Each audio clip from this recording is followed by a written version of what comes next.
Alright, I'm here. I thought I was gonna not make it. I was in the middle of making tea and realized that you guys like me to be hydrated a lot, so I made extra. But, I had to make 2 separate pots because my mug is kinda big, and so is my teapot, so I didn't have enough water for either of them. Whew! But I made it. And I'm here. And I can be hydrated. So let's pop in. Playing some Kingdom Hearts. Last, Oh, how's it going, Pepper Shaker? Sorry, didn't see your post there. Turns out last stream, could have done the Peter Pan world, just whenever. The geometry on the door was kind of confusing. Didn't think it was gonna let me in. Beat the whole Halloween Town world before I popped into, this one again. Figured it out. So we're here.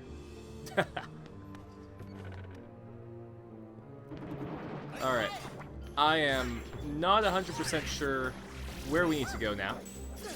That's always the thing that happens when I'm away from the game for a week.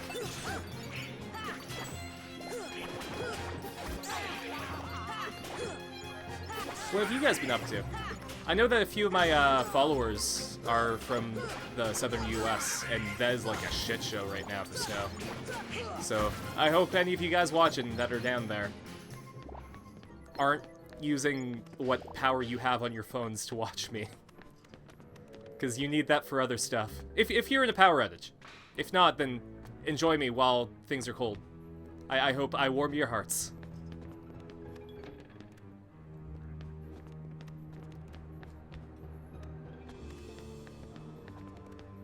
No, there wasn't anything in this room that I could have used. What about you? Nope. Guess I'm going this way.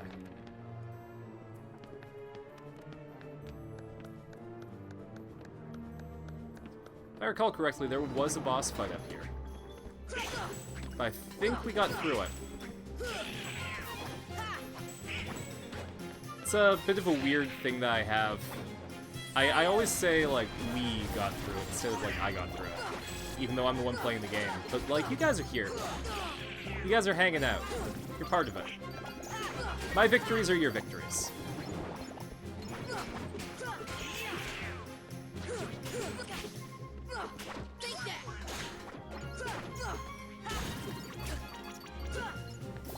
Gotta say, though, these shadow enemies piss me off.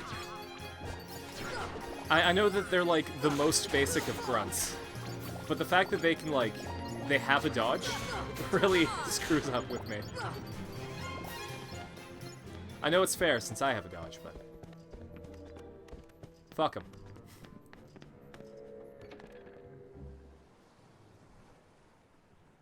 This sounds like cutscene. Yep. That Riku, running off with that girl without even saying goodbye. Run off where? Yeah, what fucking god. Where did he go? To the ruins of Hollow Bastion, where Maleficent resides. Oh, thank you. You won't be going there. Why? You gave me pretty good directions. Unless you intend to leave your little pixie friend behind. That pixie I don't care about.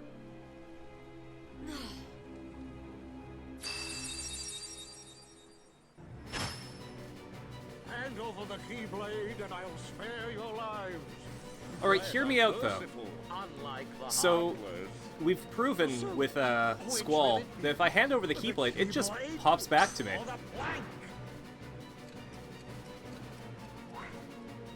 It's him, the crocodile that took me hand. Oh, yes. See, he's after me other hand. I can't. Oh, I think he's after more than just your other hand, Captain. Oh, I can't stand the sight of him. Me, you take care of that. I've got 2 types of oolong tea going right now that I absolutely love.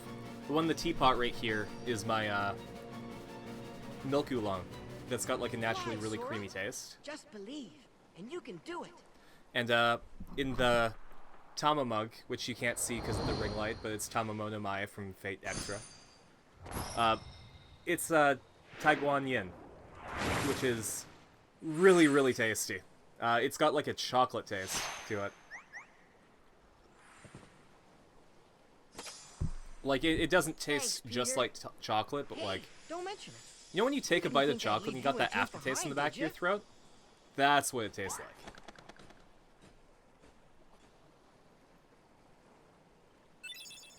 Oh god, thank you, I can heal better.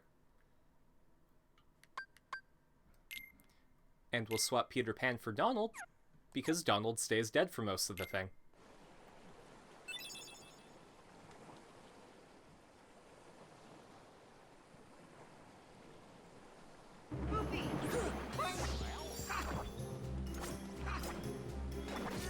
Neat.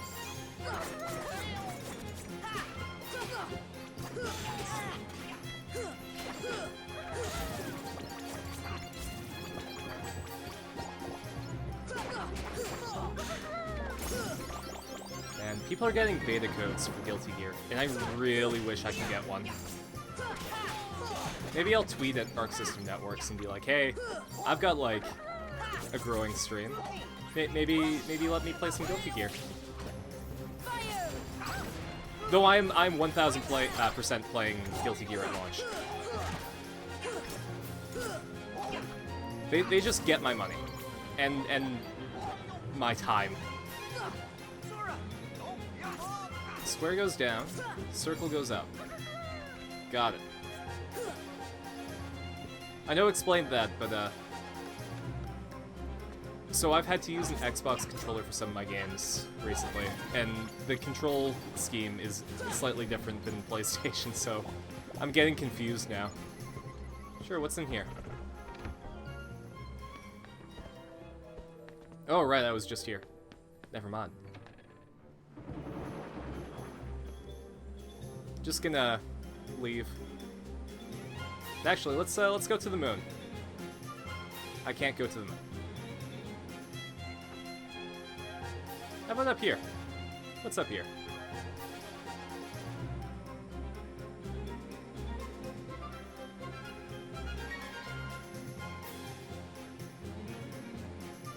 Can I do anything up here? Nope.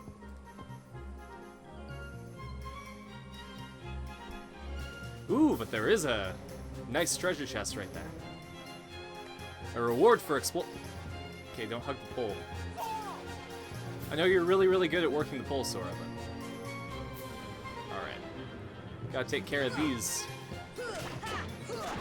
It's a pirate term. Bilge rats. There we go, that's a pirate term. I played Assassin's Creed 4 once, I know stuff.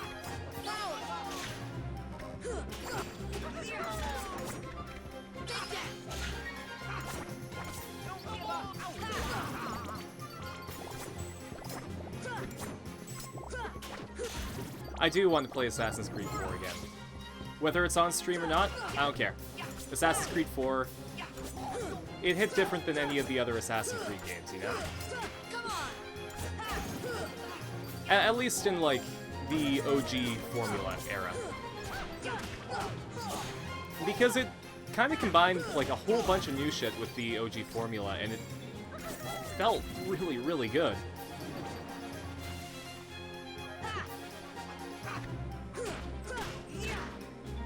I legitimately prefer the new games, though. Like, I know that they're completely different. They're action RPGs. They're not actually, like, Assassin's Creed-style games anymore. But I like it.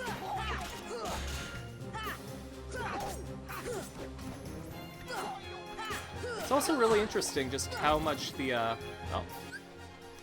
Smokey, you get a kitty chin scratch because of Pepper Shaker. Yeah. There you go. Oh, man. Smokey is gonna be a real big fan of the cast. I just know it. I think part of the reason that he hangs out down here now is because of you guys. Just letting him get chin scratches whenever.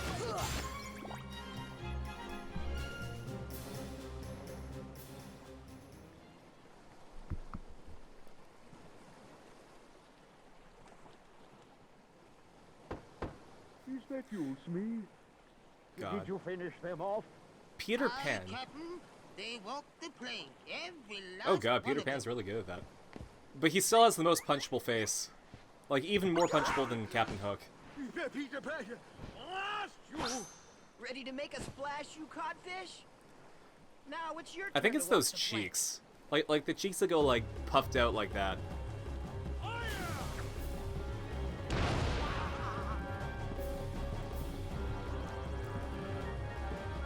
Alright, Captain Hook.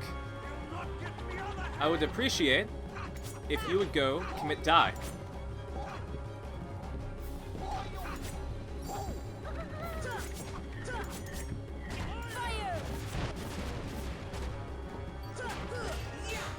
I'm gonna sink the ship first because you always take care of ads.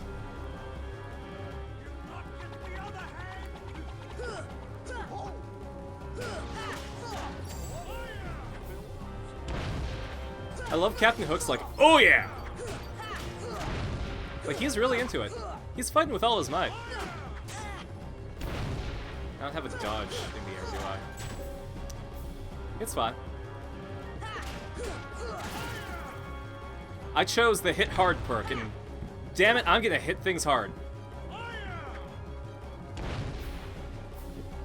Alright, Captain Hook.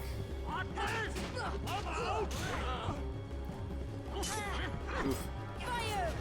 Actually, in retrospect, I should be using this for arrow and for here.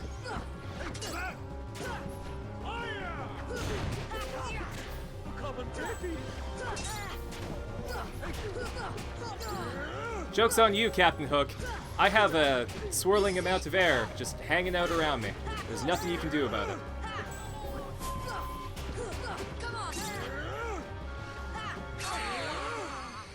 Wow. That air didn't do much for me, did it? It's fine. We're chill. Oh man, do I really have to take care of all these guys, though? That's gonna end up being annoying. Okay.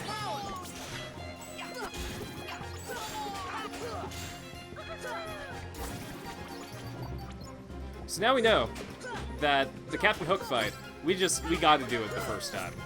Otherwise, game just wants us to fight these guys again. That ain't fun.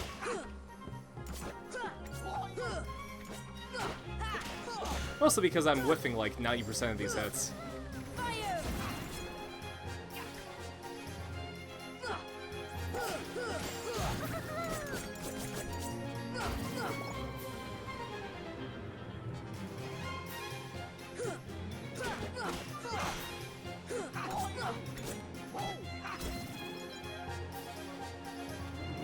I was kind of hyped because we were supposed to have D&D finally again this week. But, so our province lifted restrictions slightly. But only for, like, restaurants? It's really, really weird. Like, essentially how it works is, if somebody is making money off of you being somewhere, then you can go hang out with people. But because of that, we thought that was going to be, like, indoor gatherings as well. So unfortunately, we can't go back to D&D. As far as I know. I could be wrong. Man, I was gonna make like a chocolate cake for them and everything. As like a Valentine's present. I was thinking about making Valentine's chocolates, but I don't have a good mold. Alright, Hook. Where are ya? There you are. Just gonna use arrow.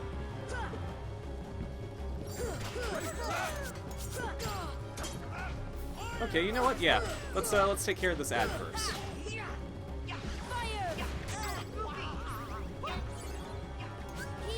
And heal. Healing's important. I'm planning on my group getting back together next month, but it depends on how things are looking. Yeah. We're in weird times, and I strongly believe that, like, staying home is for the best, and, like, everyone will benefit from people being responsible like that, but... Man... The loneliness is getting to me. a lot of it's self-imposed. I feel like, you know, recently, not even like during COVID, but even before COVID, I was kind of withdrawing into myself, and I think part of it's because like my friends are, well, they're gaining notoriety, and it feels like they're so busy that I'm just bothering them by like asking to hang out. I now know that that's not the case, and I'm trying to work on it, but it feels like a lot of me feeling lonely is my fault.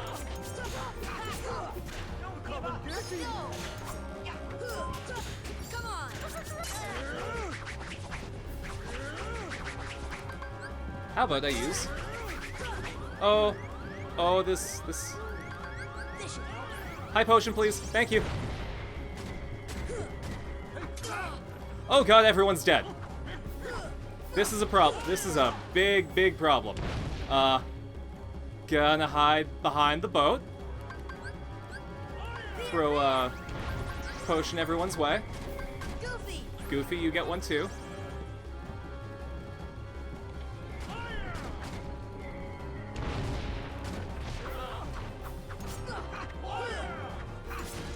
Oh, thank you so much, Peppers Shaker. I really appreciate it. I really started getting into these streams just to hang out with people, you know? And you're definitely, you know, helping that out. I've met so many new people by doing these, so I'm really glad that you're getting something out of it.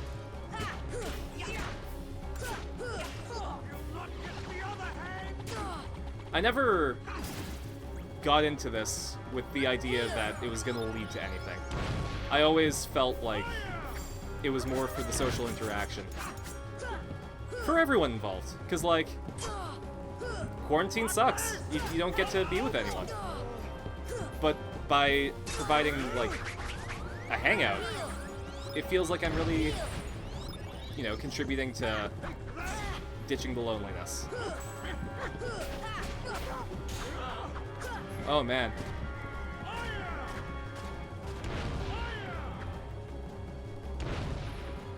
Time to use my trick of hiding down here.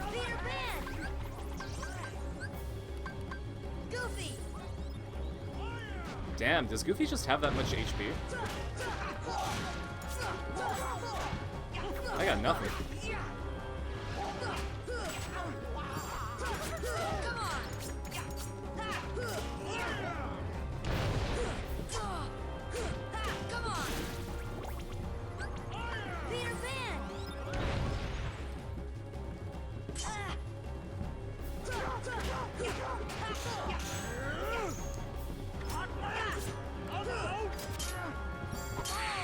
Aww.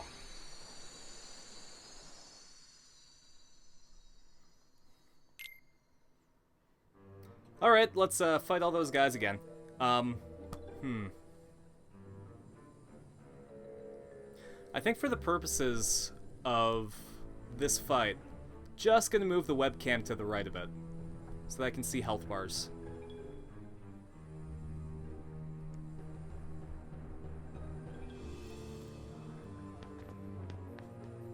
Aw, thank you so much, Barry Gamer. That's always the goal. I want to provide a nice hangout spot for people. Even if they're not participating in the chat, just like, to get the feeling of social interaction.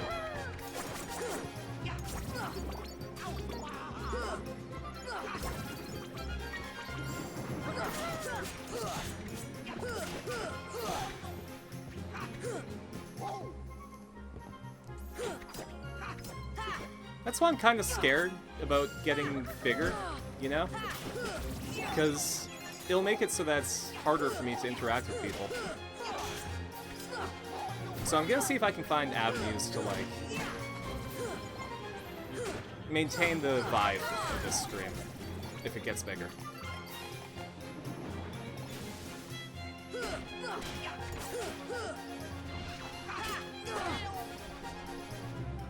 Because even when, like, the chat's going so fast that I can't feasibly reply to everyone, I still want to make sure that, like, people have a way to interact with me easily.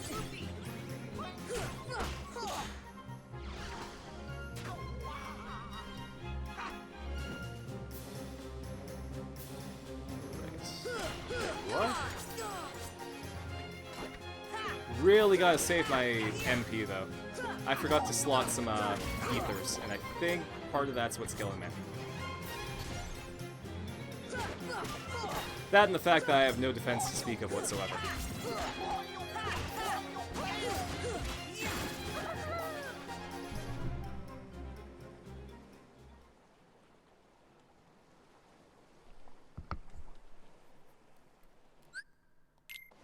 Whoops.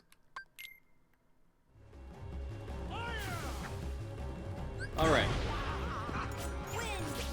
So we're going with arrow, which should cut my... Oh geez, Goofy is just gone. See ya. Fire.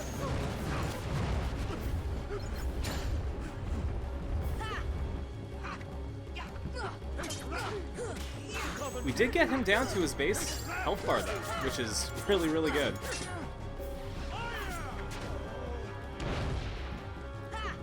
Gonna do my signature move of go down here and heal people. Peter Pan. Goofy.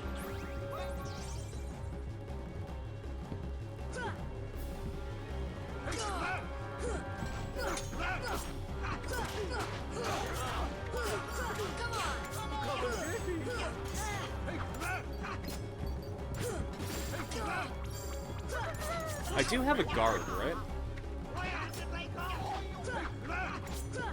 Yeah, guard is square, but square is also dodge. Okay. I'll admit, in action games, hardly ever use the block button. Don't know why. Been like that since, like, the first time I played Devil May Cry.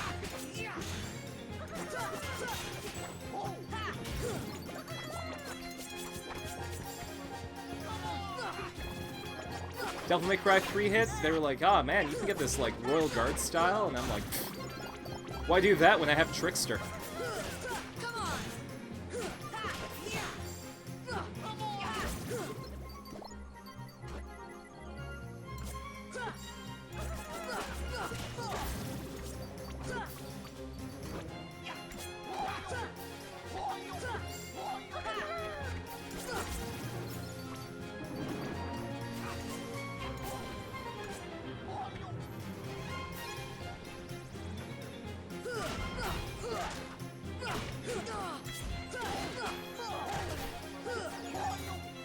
Alright, you guys take care of them. I'm gonna fight this boat.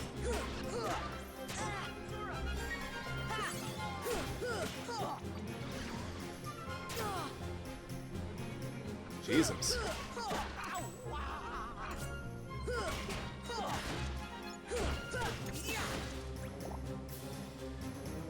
For some reason, I thought that I got, like, a perk that added, like, something to my combo. Like, that I got an extra hit. Maybe that didn't equip itself because of a bad save. Alright. The spooky music's still on, which means that there's still an enemy afoot. But where? There we go. Just like me earlier, he was just stuck behind some geometry.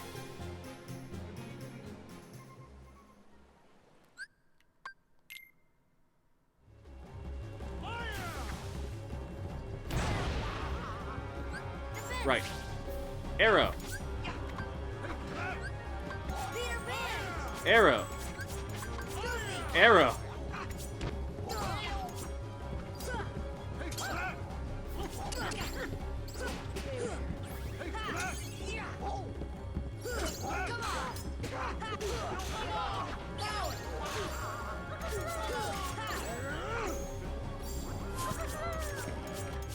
And I don't have enough MP for arrow because I decided to use Sonic.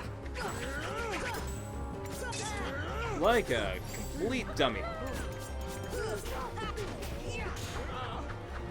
Though, I think I see the pattern. I've glimpsed into the Matrix.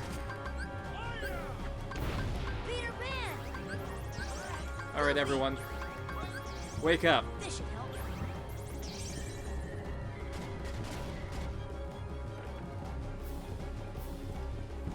So Hook's gonna hit a couple of times, and then he's gonna get super tired, and that's when you go for the combo strike.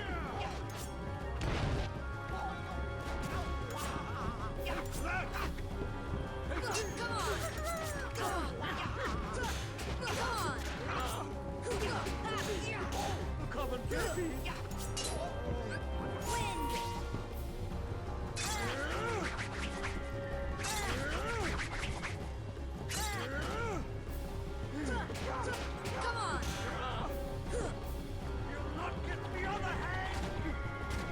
Okay, and now I gotta go heal everyone again. Peter Pan! Here! And I don't think, yeah, I don't have enough for arrow. But if I'm paying attention properly,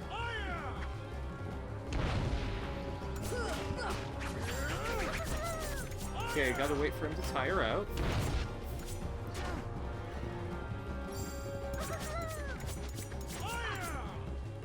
Because when he has that rapier out, it like...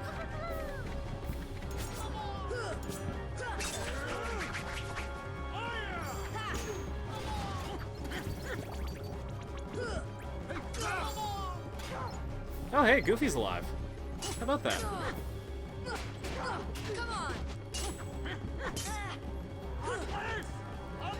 Nope, nope, we are going this way. Goofy, you can This should help. hang out with Captain Hook for a while. Please. I need the break. Where are you, Cap? Cappy H. The Hookman.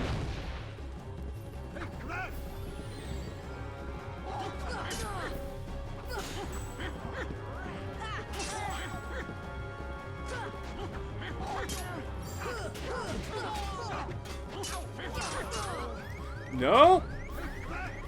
Gonna go down here, please. Heal!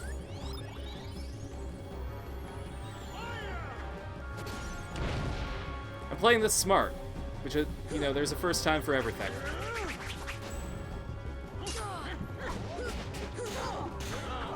Oh, but he healed. Come on!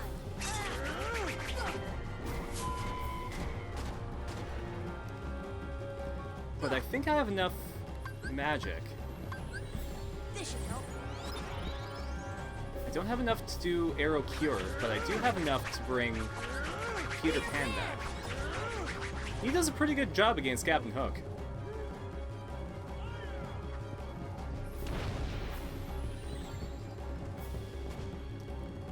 Where are you at, Cap? There you are.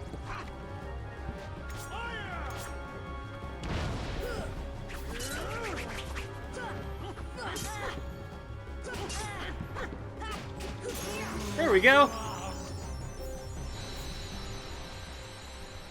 Now I can move this back to its rightful place in top left.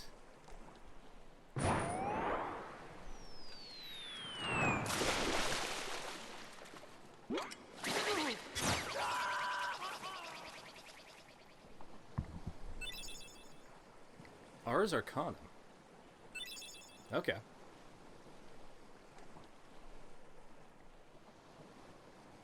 Does that make my magic economy better? Because, as I've just Fiery demonstrated, couldn't I need wake that. up, so maybe she's really lost her. Sora, I still can't believe it. I really flew. Wait till I tell Kyrie. I wonder if she'll believe me. Probably not. you can Aw. bring her to Neverland sometime. Then she can try it herself. If you believe, you can do anything, right? I'll find Kyrie. I know I will. There's so much I want to tell her about flying, the pirates, and everything else that's happened. What's that, Tink? What about the clock tower? You say there's something there. Ooh. Time to seal a keyhole. Oh, hey, we're just hanging out in London, I guess. Which is weird, like...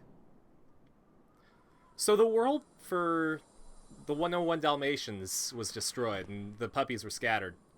But London is still here. What up, Wendy? Oh, thank you, Wooden Post. Always love the dramatic irony when a character doesn't realize they're less than 5% done their story. I absolutely love it. Especially, like, if you're not sure where you are in the story, and even you get faked out about it. Like, you're on episode 6, and the character's like, "Oh man, I can't wait until we defeat the evil bad guy in the next couple of episodes." And you're like, wow, this is a 12-episode series? And then, like, 18 episodes later, you're like, I should have seen it coming!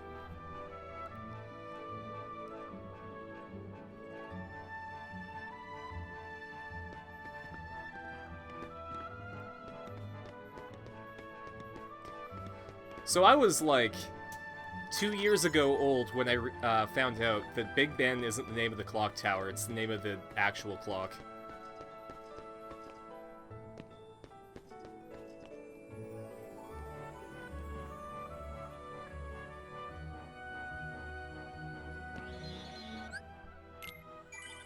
Oh, actually, I should check. One of my favorite things is, like, when stuff in games are also stuff in real life. So, for example, like, if the clock is the right time, and it's 9:30 right now, so unfortunately, it's not 12:45. But hey, if I were playing this at 12:45, that doesn't add up. Wendy did say that one of the clocks was off, so maybe I have to fix that.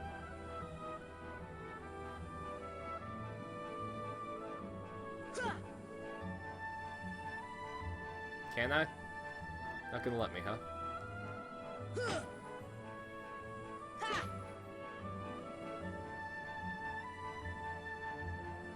I also learned that London and the City of London are two different things. London has a mayor and, like, those cool buildings and, like, that bridge and stuff like that. But the City of London is like a small area, walled off-ish. Like, the remains of the wall are gone, but it was walled off, and it was, like, a remnant of the Roman times. And it retained their sovereignty. So, you'll see, like, a crest of the City of London hanging out on, like, different parts. And that's how you'll know that you're in, like, the City of London. And it has its own, like... So there's the Mayor of London, right? And then there's the Right Honourable, the Lord Mayor of London, for the City of London. And, like, the Mayor of London has to go and ask to be let in if they want to go to the City of London. It's crazy. I remember when I first watched Naruto, but didn't know about Shippuden, so I saw the episode count of OG and thought, that looks a bit large, but it's manageable. Then I got done the Sasuke retrieval arc, and realized I only scratched the surface. Man, I wish that I had the fortitude to go back to watch Naruto, because I did hear that Shippuden just made everything more bearable. I couldn't get through, like, Believe It Naruto. That was a Detib I know for me. Though, I did get through to the Zabuza arc, like, at the very end of the Zabuza arc. That's why one of my favorite Naruto characters is Haku. Wise Fool, how's it going? It's been a while since you've been in chat. Nice to see you again. Half of Shippuden's alright? Fair enough.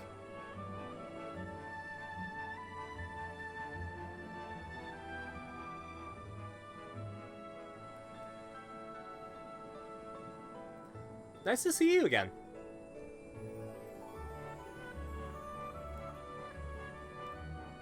Alright, I should probably figure out what they want me to do. There's something hanging out here. Wendy says that the clock's off. I did try hitting it. Thank you, Wendy. Do I have to hit here?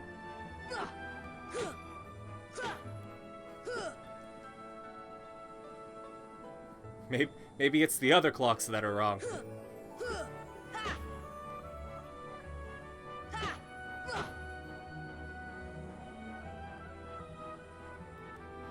Yeah, I got affiliate not too long ago, and because of that, like, I started to take things a bit more seriously. I also got coins that you can redeem to have me scratch my kitty cat. So, that one's a freebie because you've been gone for a while. Early Naruto is good for me, but afterwards it loses a lot of its thematic cohesion. Fair enough! I know it's kind of similar for me in Bleach. Oh, maybe it wants me to... Does it want me to hit this one? Because in Bleach, they just repeat the same arc over and over again. Okay, I've been hitting it.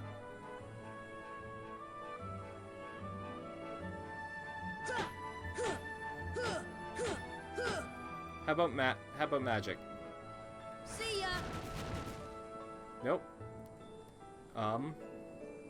Well, shit.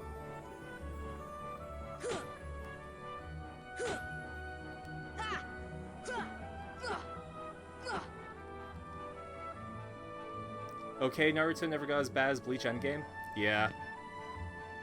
God, the fact that, like, Ichigo just had to get every single power that was available. It kinda didn't do it for me.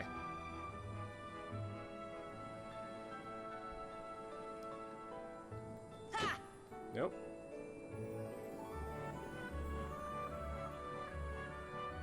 Repeating the same arc over and over again? Have I watched Haruhi? I watched a little bit of Haruhi. It wasn't on at a good time slot when I was growing up, so because of that, I only ever caught it when, like, I couldn't sleep. I do want to watch it again. Actually, it might be available on Prime Video. Maybe we could, like, do a watch party for Haruhi. I keep wanting to get the guys from Anime Bomb back on.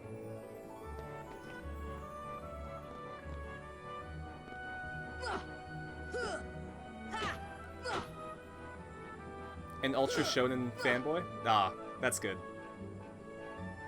Shonen anime, like, people keep calling it, like, just its own genre, but it's so diverse.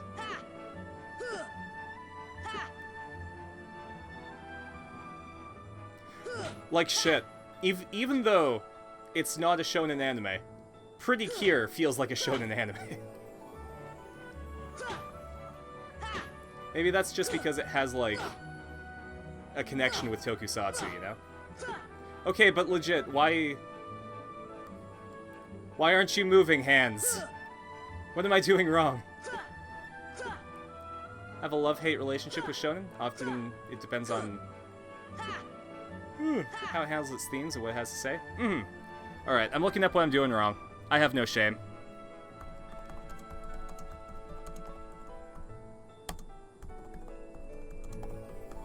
I have hit these claw cans so much. What do you got for me, Neverland?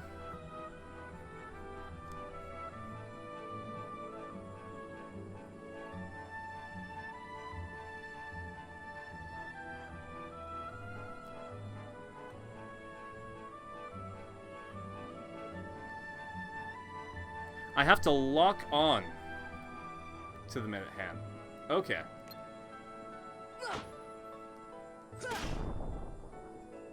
No idea why I had to do that. Seems kind of arbitrary, but...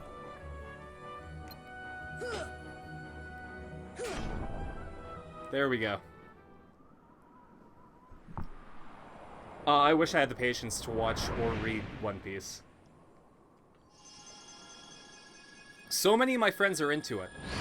And they've, like, they're caught up with it. And I'm so impressed with them.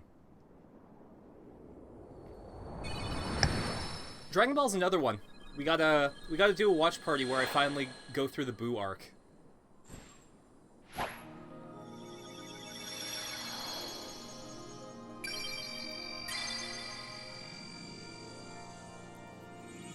You binged the One Piece manga in a month? Wow. Wow, I'm... That is a heroic feat. Well done. Though, I get you there. I I read all of Steel Ball Run on a plane ride. It was a long plane ride. It was 9 hours, but I read all of Steel Ball Run on it.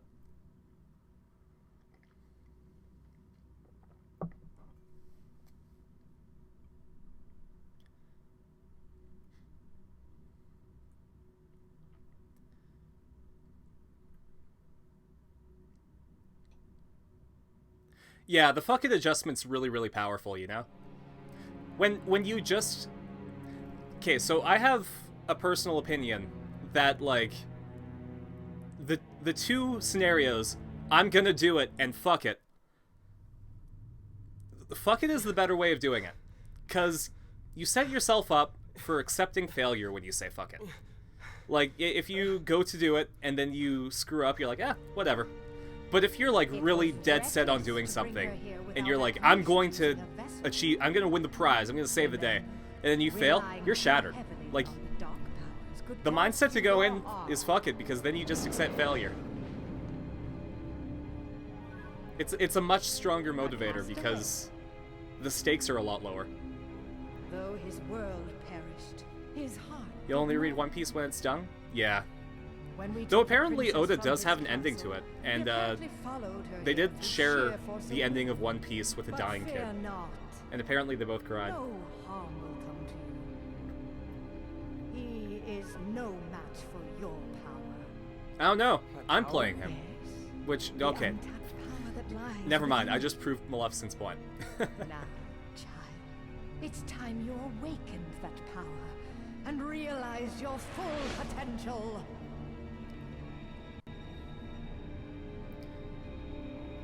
Yeah, it's interesting, because, like, time doesn't feel like as much of a commitment when you're a kid. Like, I watched hundreds of episodes of a lot of things when I was a kid, but it doesn't feel the same now that I'm an But adult. we can see each other anytime. As long as you don't forget about Neverland, that is.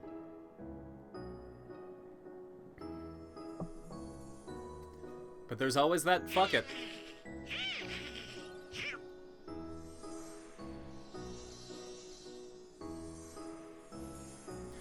Well, actually, Pepper Shaker, there's a complete she's arc getting steamed in the manga again. right now, the Do Moro me a arc, favor? that Look after her for me, will ya? is still going for Dragon Ball Super. Like, Toriyama isn't done with it yet.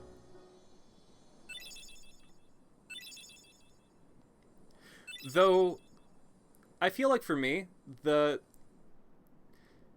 feeling complete will always be just Dragon Ball for me.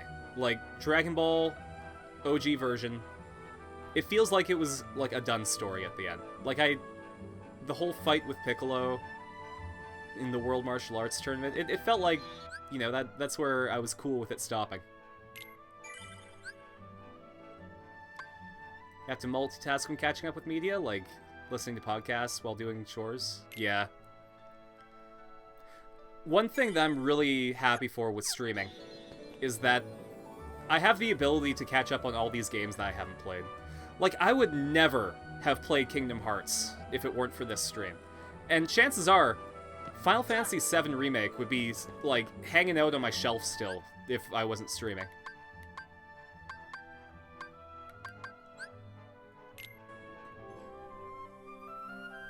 Only got into OG Dragon Ball when you were older? That's fair. OG Dragon Ball was airing when I was a kid, alongside Dragon Ball Z. So, it would be an episode of Dragon Ball, and then 2 episodes of Dragon Ball Z. Just in the time slot.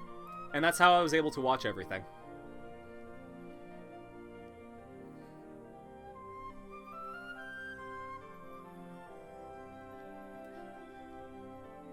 Actually, Wise Fool, you probably know, or at least have an opinion of it. What do you think about Dragon Ball Z Kakarot and how it tells the story? Because I'm just at the beginning of the Cell arc in Kakarot, and it feels like it's doing a pretty decent job of, like, streamlining everything for you, and also adding some side stuff. Got into DB via the manga, so I read Dragon Ball first, and then watched DBZ afterward. It's decent? Okay. It's been a long time since I've gone through Dragon Ball Z, so, you know, it's hard for me to judge. but it does make me want to rewatch it.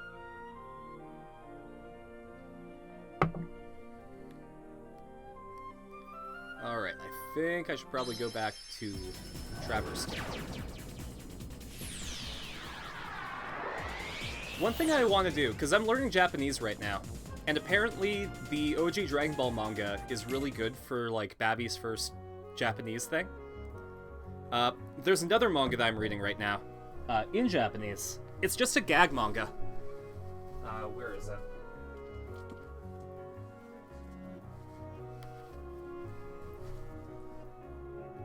It's called Tanuki and Kitsune. And it's just like... where's one that has, like... There we go. It's got, like, really, really easy Japanese in it.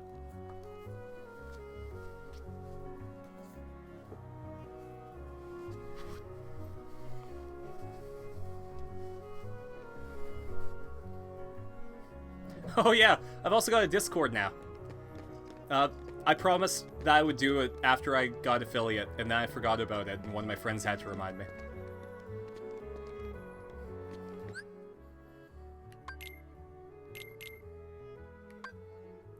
Ooh, Fairy Harp. Fairy Harp's pretty good.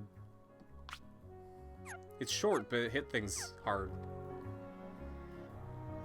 I can nitpick a lot about Kakarot, but as an overall experience, it's alright. But if you have the time, I think you should just read the manga. The anime, of course, is a bit lower than Kakarot because of the pacing. Yeah, that's fair.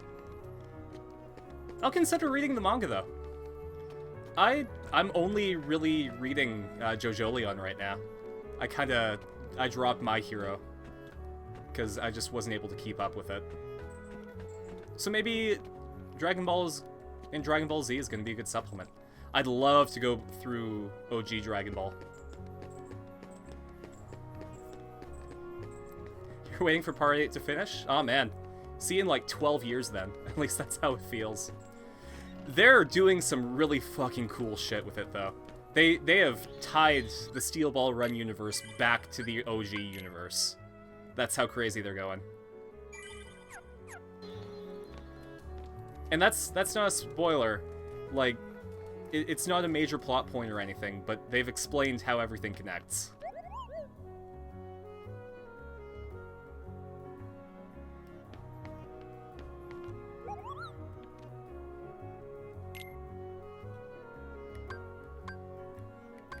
I don't suppose I can, like, make my Keyblade stronger, can I?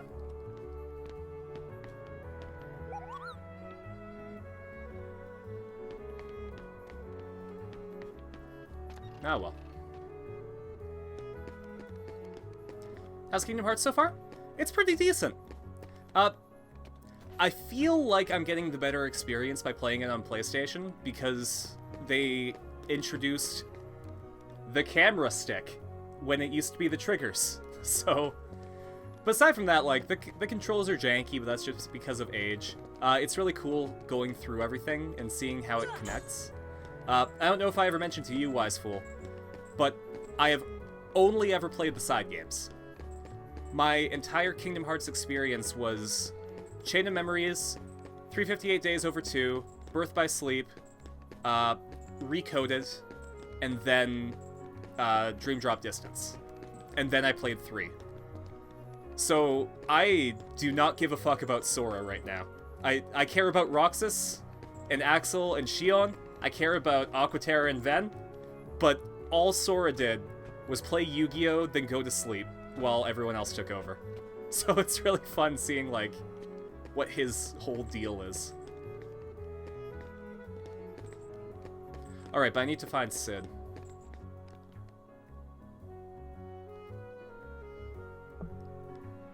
Mixed opinion of the series, but the first game is still a fun run. Yeah, it's super fun.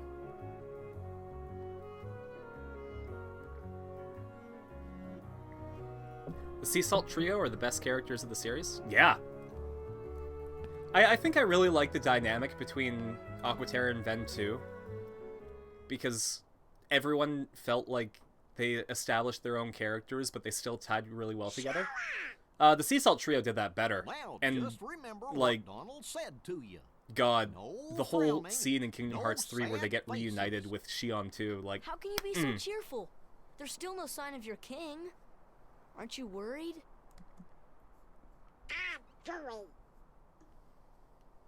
The king told us to go out and find the key bearer, and we found it ties back to you, why I like so Steel as Ball long Run, as but we when stick media does together, friendships it'll really, all really well. work out okay. That's You what I just really gotta like. believe in yourself, that's Harsher all. on the Birth by Sleep trio didn't feel the friendship family bond Just between them as much as believe. the Sea Salt trio. No, that's fair. I believe. Not only that, but like the Sea Salt trio had arguably a couple of games. Because they had 358 Days Over 2 as well as Kingdom Hearts 2, I think. Where like you got to see the characters and their relationships. Ven also kind of drags it down. I getcha. I think maybe it's because out of the games that I played, Birth by Sleep was a stronger one.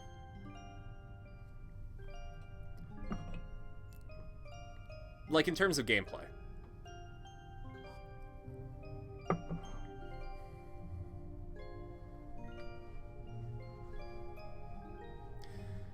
Maybe it's because Aqua is such a like well done character. Like you don't see a lot of really mature characters and like very responsible characters in Kingdom Hearts. It's all very much like they're going to do their own thing or like they're goofing off and stuff like that. But Aqua's like on a mission and she maintains this kind of presence that really draws you to the fact that she's in control.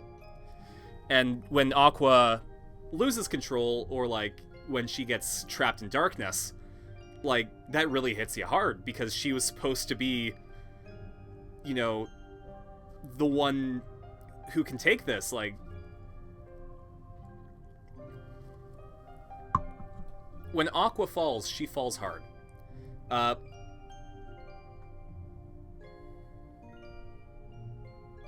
Tara had a rep before playing Birth by Sleep. Not only that, but like Terra being corrupted from like this pretty like cool guy to just having all of these problems, like it really hurt. But that again, then you get to Ven and he's the plot MacGuffin. What's the matter? Ventus's personality is I am the plot. Kyrie? Did you call me? God, it even goes through to the mobile game because Ventus is in Kingdom Hearts Union Cross. And, he's doing some weird stuff right now. Terra being corrupted was sold better than Riku's fall. Yeah, I'm not really buying Riku's whole deal right now. You know, he kind of became an asshole a lot quicker than he should have. You know, Union Cross gave us the Wreck-It Ralph world, so it gets that.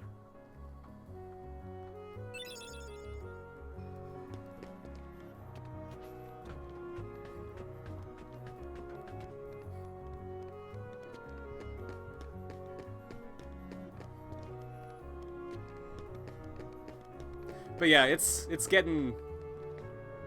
I mean, weird seems like a really mild term for it. It's getting fucking crazy. Why do gacha games have to have very important lore all the goddamn time? Yeah. At the very least, I found that Kingdom Hearts Union Cross has become a more forgiving gacha right now. Like, God, I have enough medals to carry me through whatever I want. Like, in terms of story, in terms of, like, PvP, like, damn. And I haven't spent a cent on that game.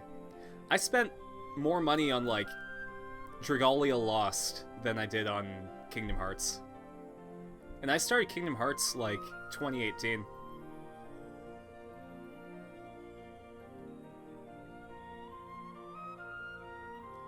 Alright, it wants us to go back to Old Worlds.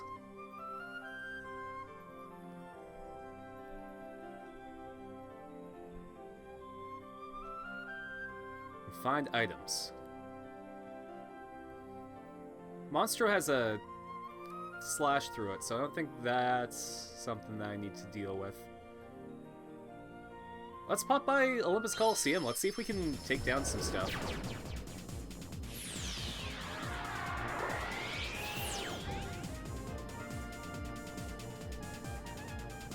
Oh, how's it going? Justifies. Thanks for the hydrate.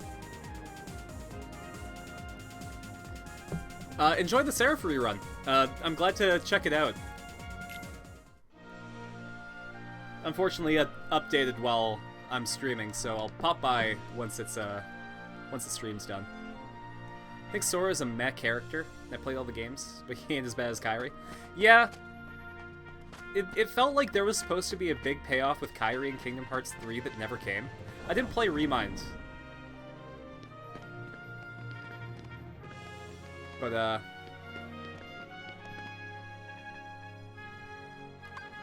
oh, geez, we got another cup. Let's actually beat the Pegasus Cup.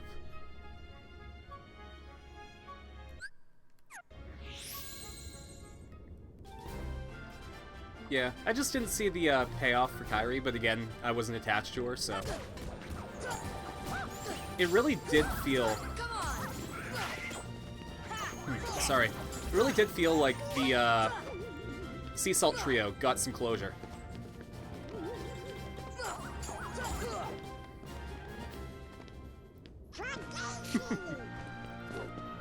Oh, man.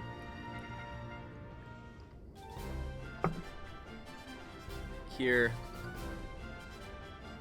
For some reason, Nightbot thought that cowards was a mean word, so...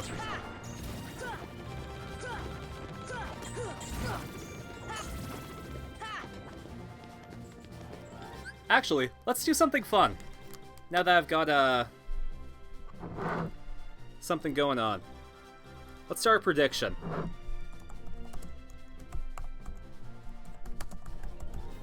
Will I finally beat the Pegasus Cup?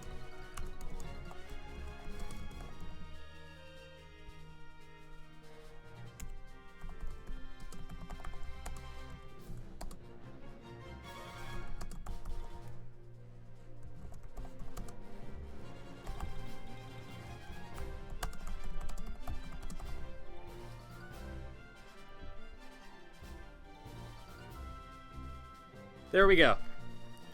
So you guys got 1 minute. You can earn more Shark Coins by going through the prediction. Basically, bet some coins, and if I beat it, then you get a portion of the coins.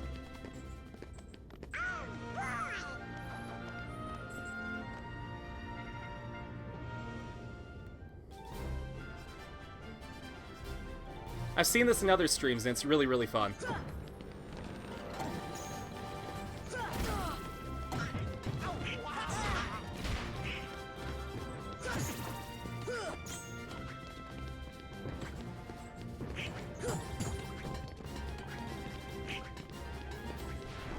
I'm a rolling boy. Oh man, it's like 50-50.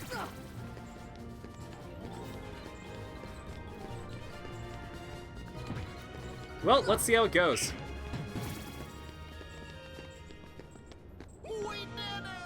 We did it!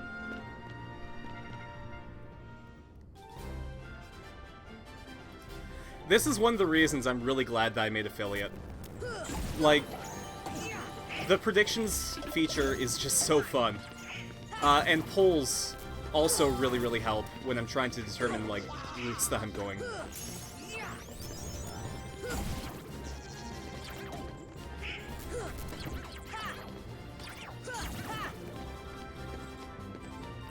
The OG lore for Kingdom Hearts is really fun.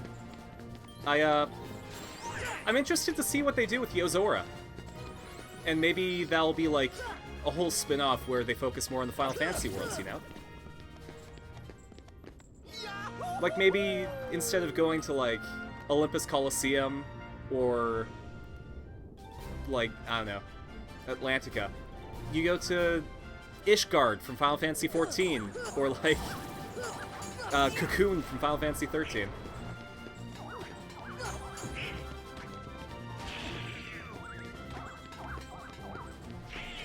I do feel, though, like the worlds should be a vehicle for the OG story.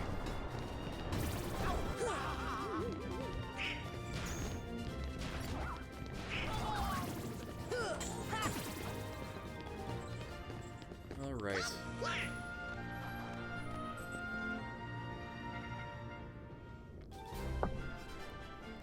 Alright, these guys like to fuck me up when they turn metal.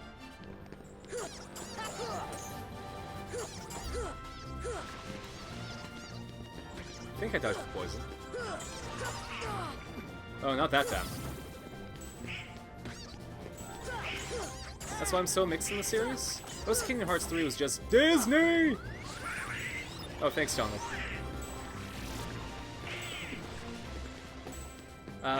And then they focused every plot point conclusion at the end. Yeah. It did really feel like, you know, maybe they were trying to go in one direction, and Disney was like, okay, but also, like, Frozen 2's coming out, so, you know, give more focus on that.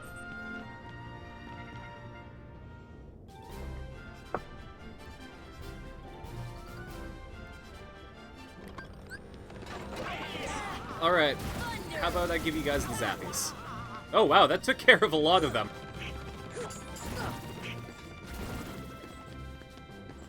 Wow. Nothing to it. I should be using magic more often.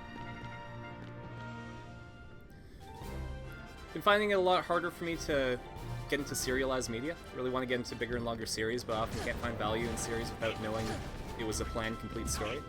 Short form has a lot more chance to focus on themes and character arcs. That's fair. And actually, like, I've been getting more into, like, 12 episode anime than I have with, like, huge ones.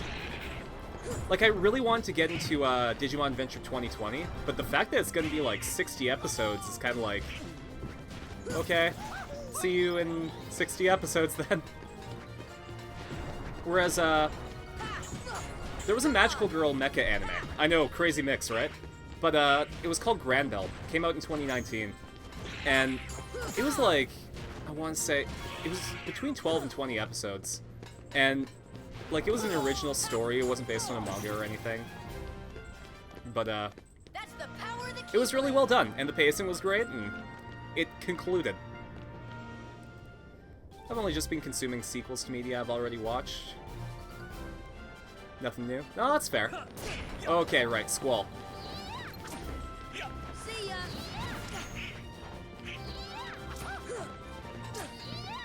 Actually, you know what? I should probably...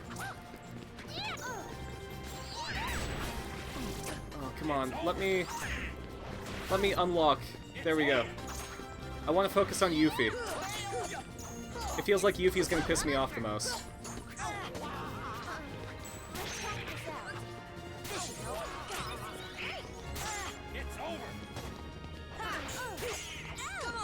It's less about length for me and more about having complete and fleshed out beginning, middle, and end.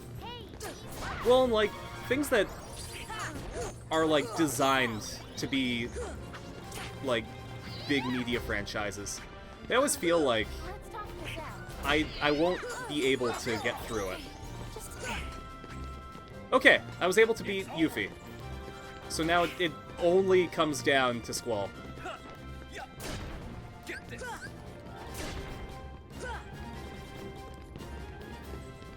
Actually, gonna heal. Gonna use arrow.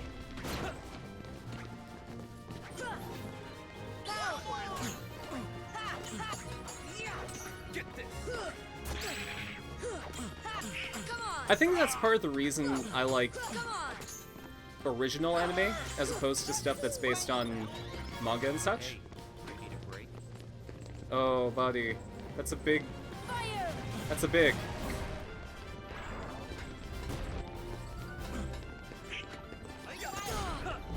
Ooh.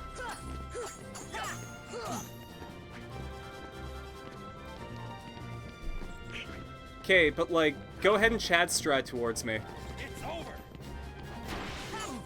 I'm just gonna try and dodge. Oh, hey! Hey! I beat Squall! Haha!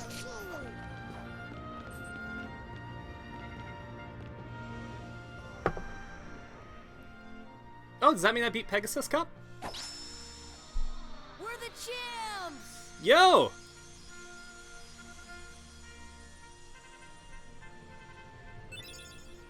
Good job, people who thought that I could do it.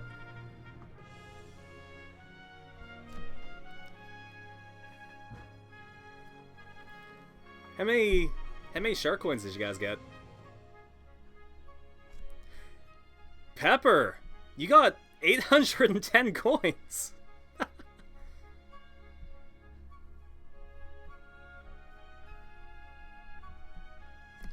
Oh, that was fun. I want to do more of those. I think maybe Olympus Coliseum is going to be just that. Here, I'll turn off the webcam so that you guys can see what they're talking about.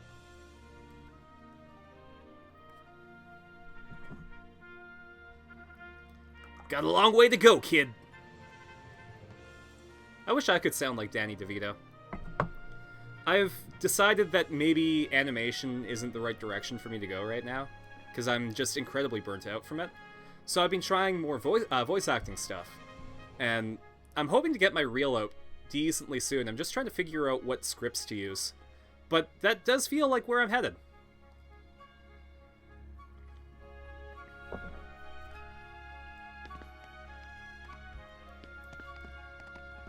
I don't know. It's really hard to figure out scripts, because, like, I've seen a whole bunch of recommendations saying, like, just read whatever you want, even if it's from something, like... And other ones were like, no, only use public domain stuff, and I don't know what to choose. I'm just gonna do whatever. Maybe I'll, like, improv something. Wise Fool, you're into Fate, too? Oh, man. I'm currently playing Fate Extra. I just most recently beat Ryder, like the first boss, and now I'm going into sorry, the fight with the Night Guy. Ooh, guess I have to teleport here.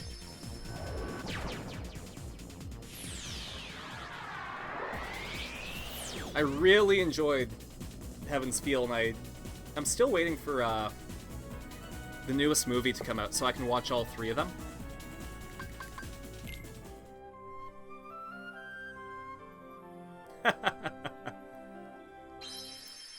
It has been that long, Wise Fool.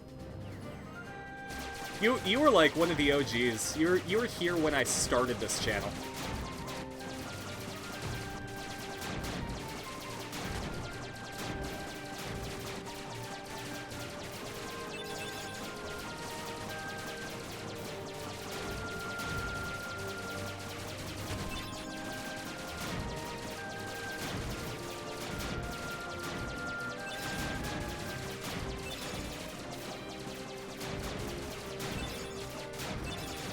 Man.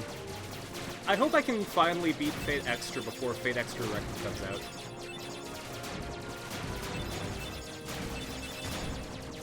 Modding Fate for streams, which is why I haven't been here for a while. Hey, fair enough! People have their lives, so... I'm just glad that you thought of me. But short-form media, some stories, especially character-driven ones, still have multiple arcs as long as they build towards a full arc, and they're thematically coherent, like Digimon series of Sora. Oh yeah! Like, you can really easily screw up long-form media, but when it's done correctly, it's super rewarding.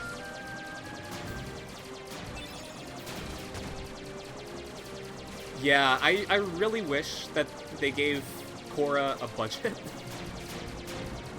Because they did so many cool things with it, and it just... Nickelodeon sent it out to pasture.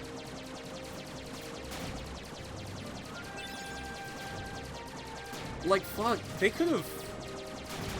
Maybe I'm just salty because they pulled it from the store, but the Platinum Games Legend of Korra game could have been a lot more than it was if Korra was given the budget it deserves. Like, if Activision thought that Korra was a property that would sell, they probably would have gotten a better game. But I do really need to rewatch The Last Airbender series. Like, just back to front. And I was told to read the Kyoshi novels, too. the weird love triangle stuff in early Korra? Yeah. I find that a lot of the romance was kind of shoehorned in. Ooh. I don't know that world.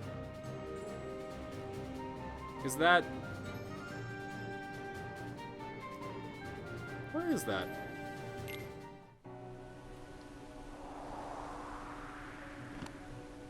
Are we in Atlantis? We are totally not in Atlantis. Oh, it's the Hollow Bastion, right.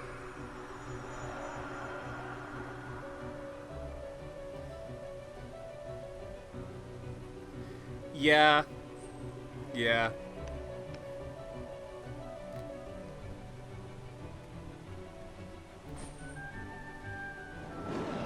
Yeah.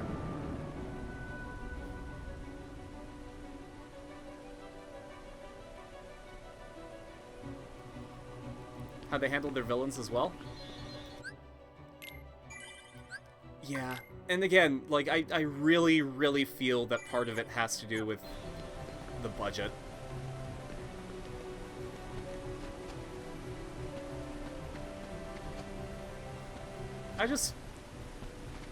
Korra could have been so many things.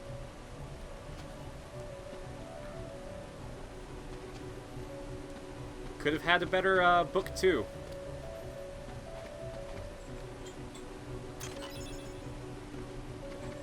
Or, sorry, which book was it? It was the book where she went into the spirit world and it wasn't all that fun. No vessel, no help from the Heartless. So tell me, how'd you get here? Book 2? Yeah, I was right. Thank you. Nothing more to it. When our world fell into darkness, Belle was taken from me. Attacking the air nomads feels very outside their ideology. I believed I would find her. So here I am. She must be here. I will have her back! No, Iceful, that's really Take fair. her if you can. The whole thing with sequels is that they really have to stand up to the original series in order to actually hit. And The Last Airbender is a really hard series to stand up with because it felt so complete So, and everything you was finally made tackled it. with such care About time. that I've been waiting for a you. sequel would need to be so always been totally rivals, disconnected haven't from we? it to stand on its own. You've always pushed me, as I've always pushed you. Riku. But it Riku all doesn't ends remember that I here. bitched out of our fight at the very There beginning. can't be two Keyblade Masters. Also, Riku, you're What are full you of shit. talking There's like about? 7. Let the Keyblade choose. It's true master.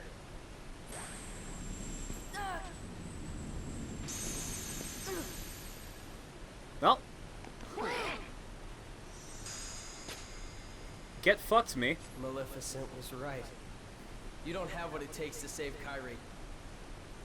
It's up to me. Yeah. People Only want the to say Keyblade that Master The Last can open the Airbender is secret anime, door. and it's like, And change the world. I mean, at the very base But that's level of the impossible. dictionary definition of happen? anime, I'm the, the one who fought my that way that here it with the translates to Keyblade. animation. You That were is just technically the correct. delivery boy. But Sorry. the fact of the matter Your is, part's it over is now. just a high peak Here, for Western Go animation. play hero with this.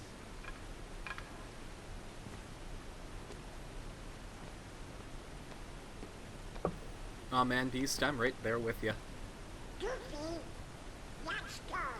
Fuck, they're abandoning us. Oh, well, I know the king told us to follow the key and all, but...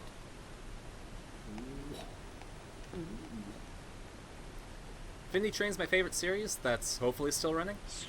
A lot of that comes down to each book being a complete story. No, that's fair. Everyone prefers their different formats, you know?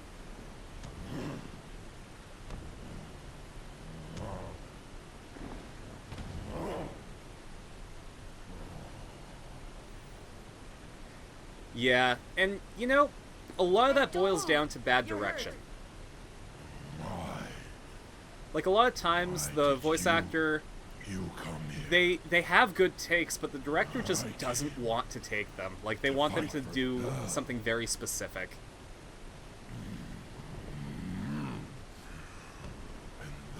A really, really good voice director can take kinda okay voice actors and squeeze, like, the best out of them.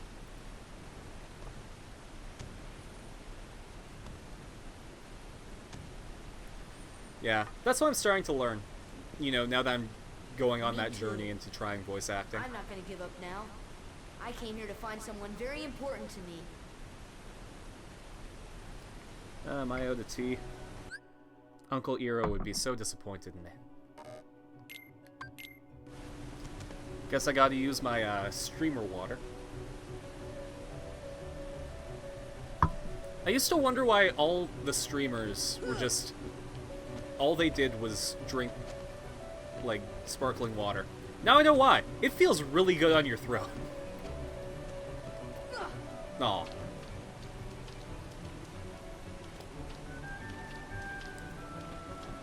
Man, Beast is like...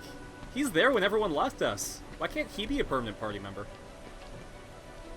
I mean, I guess he has to, like, chill with Belle, but, like... Beast is a bro. He's my boy. Maybe I should have kept his medal in Kingdom Hearts Union Cross. Alright, we're gonna part the Red Sea.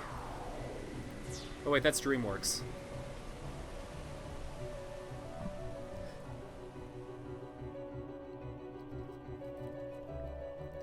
Like this part of the plot? The other two fucked off because they put his loyalty into the King's mission over Sora? Yeah! Like... it does feel like they have some really strong stuff in this first game. Of, like, how some friendships can be fleeting. That hits. Right? Like... woo! Despite preferring complete stories, I'm a fan of a lack of complete closure. Depends on what you're trying to say, but leaving things open can help the story thematically. Absolutely. Like, oh, jeez. Maybe I shouldn't be fighting things with a wooden stick. But yeah, I firmly agree. Can I beat things with my wooden stick? Or is just Beast my boy?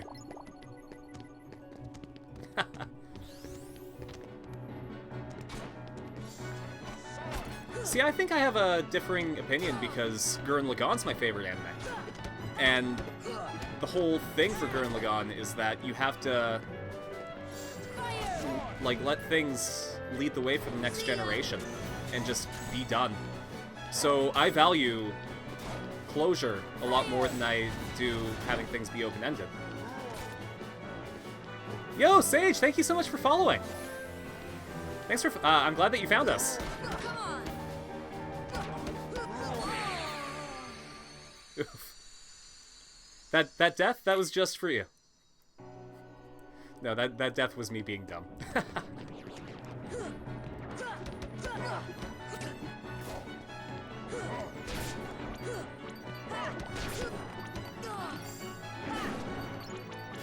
I'm glad to have everyone.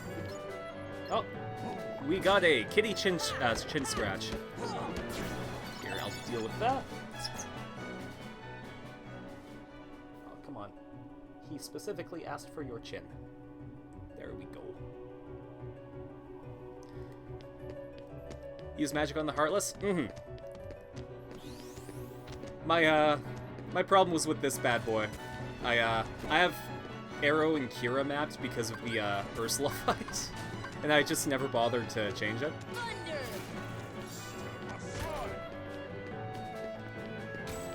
Plus, that's a defender, so I'm going to want to circle back behind him while... There we go.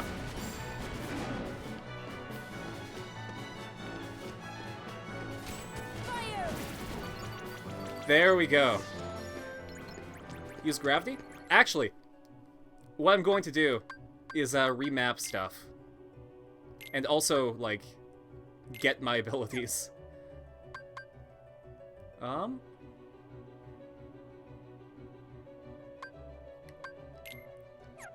Let's see.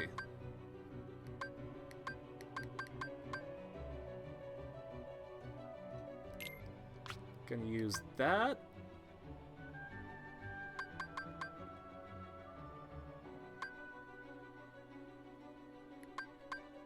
And I think I'll use Blitz as well. Beast, what do you got? Oh, you got all your stuff. Okay.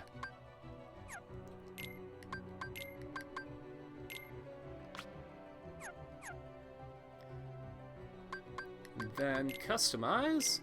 We're gonna swap out Arrow for Gravity, because Sage says that that's really good against guys. And I'm gonna keep Fire Up, because that one's, like, my rapid fire. And, of course, Kier. Ranking of things I care about is the story number 1, character dynamics, relationships. Oh, what? Hold up. The base level, okay.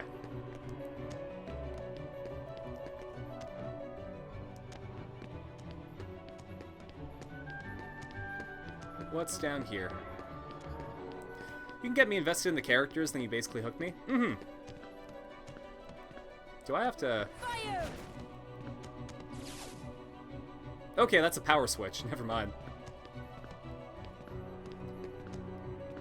Thank you so much for joining us, Pepper Shaker. Have fun. That's a hydrate for you.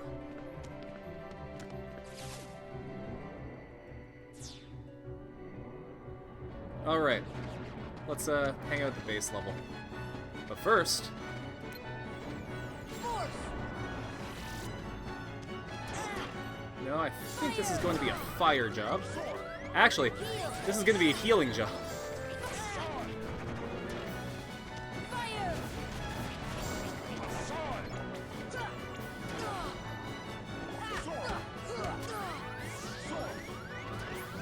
This should help. Man, Beast, you're pretty good.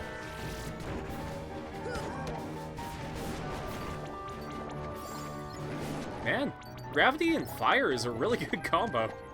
Just drags them down, then lets me, like, kick their asses. Oh, actually, can I walk on that? Yeah, I can. Neat.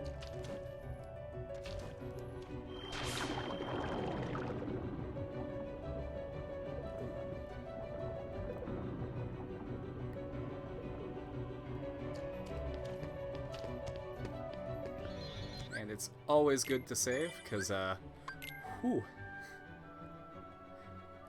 In my copy of 358 Days Over 2, no amount of saving helped me there, because I was playing while talking to a friend.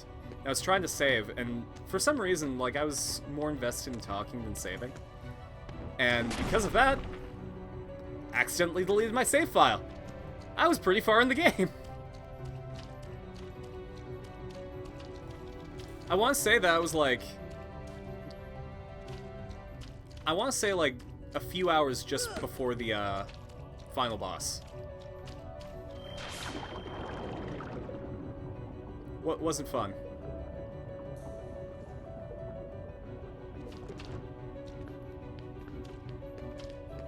Biggest problem in Kingdom Hearts 1 is it didn't develop Sora and Riku and Kairi's relationship enough, and that's the main crux of its journey, so it's a lot weaker.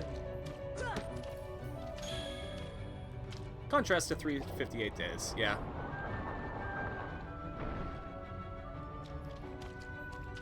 I think that's why we're in like a who the fuck is Sora kind of stream, because they never made me care about him. Alright, I gotta find the buttons. There's one. Ooh, but there's a beast breakdown wall. Thank you. What's in generic dungeon? Force! See ya!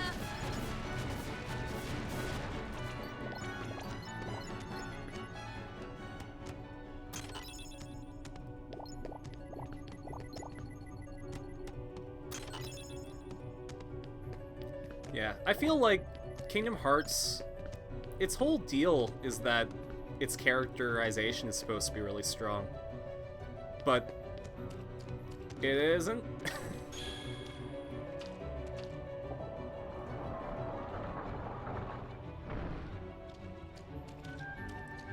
But part of that's because I've only played the side games, so...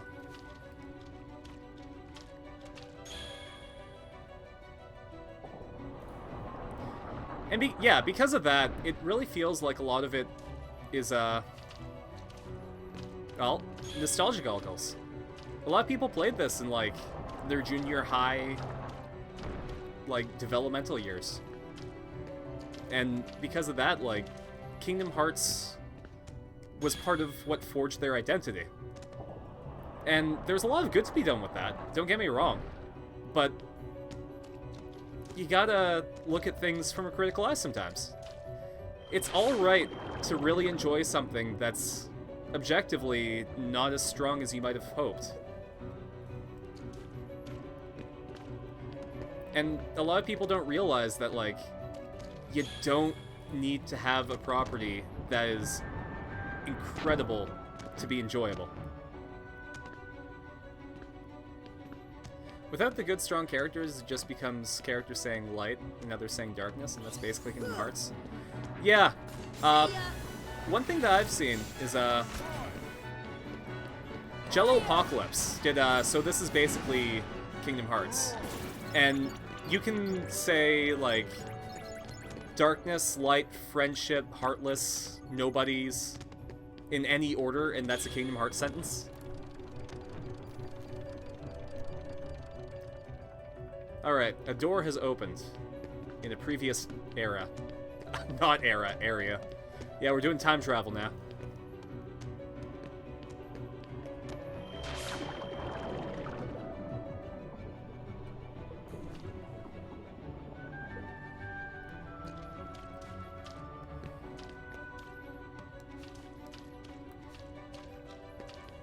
Oh man, so I'm going to be doing a stream for Kamen Rider Memory of Heroes on April the 3rd, I believe. That's when the 50th anniversary of Kamen Rider is.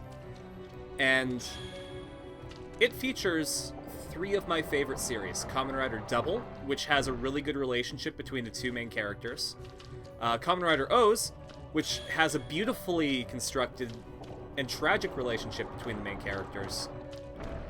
And Kamen Rider 01, which had a really cool, like, villain, where it was a concept.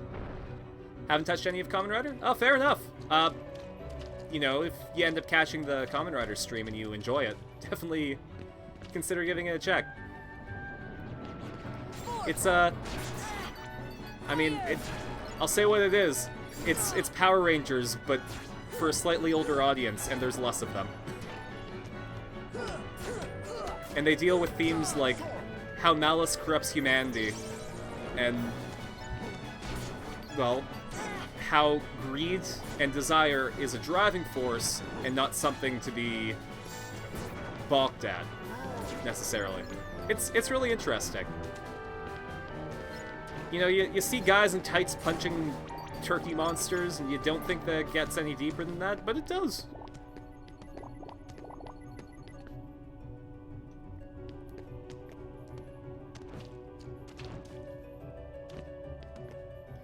Though because it's like, it's an annual series, and they only have like 50 episodes to get everything done with, each season is kind of hit or miss.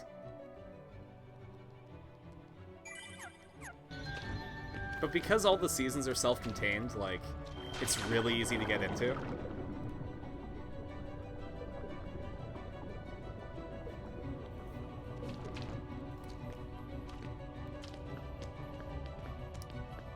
Okay, so a door has opened. Maybe... Actually, you know what? Maybe it's the one upstairs. Let's check that out. Those series where you can both enjoy the surface and the deeper layers are definitely up there. Mm-hmm. Like, there's this one season, Kamen Rider Wizard. The plot leaves something to be desired. It's your basic, like, hope versus despair thing. Main character gets his power through the power of hope. main bad guys want to make people succumb to their despair. But, like, you get to the choreography, and the fact that people can move like that is super, super impressive. And the fights are super fun. Like, one of the bad guys gets kicked into the sun at one point. It's crazy. But the plot is very surface level. But then you get to, like... Don't remind me of Danganronpa. Oh, man. If there was a series that was very surface level, shouting exposition at you, it is Danganronpa.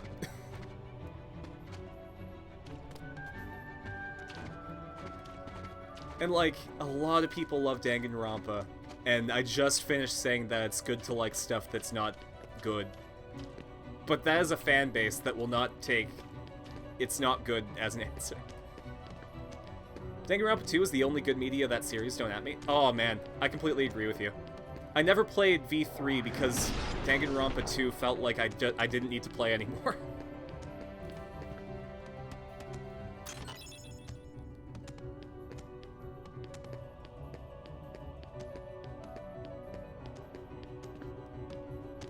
It feels like maybe I'm not supposed to be here yet. Maybe I tricked myself into this place. Just T-posed through the wall by accident. So let's see what's over here.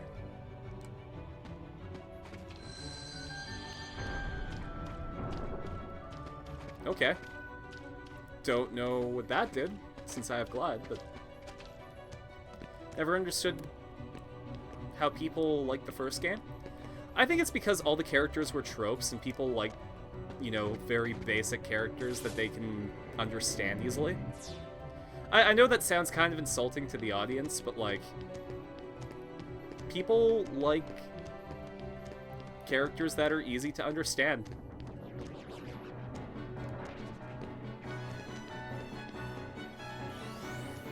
Will you open? Yes, you will.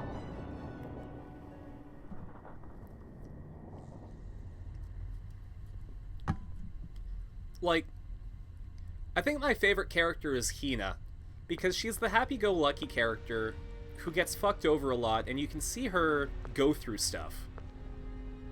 Like, I think she's one of the only characters that develops. Byakuya stays an asshole the entire time. Kirigiri stays mysterious. Like, Hina has an arc.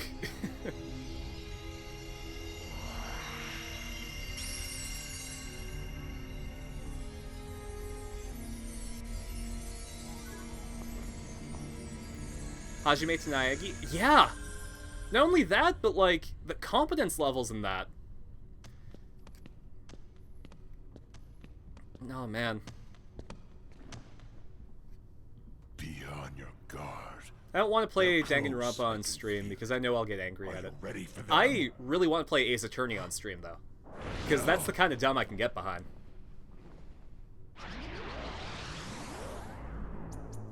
Aw, Beast. That was a real dirty trick that they played.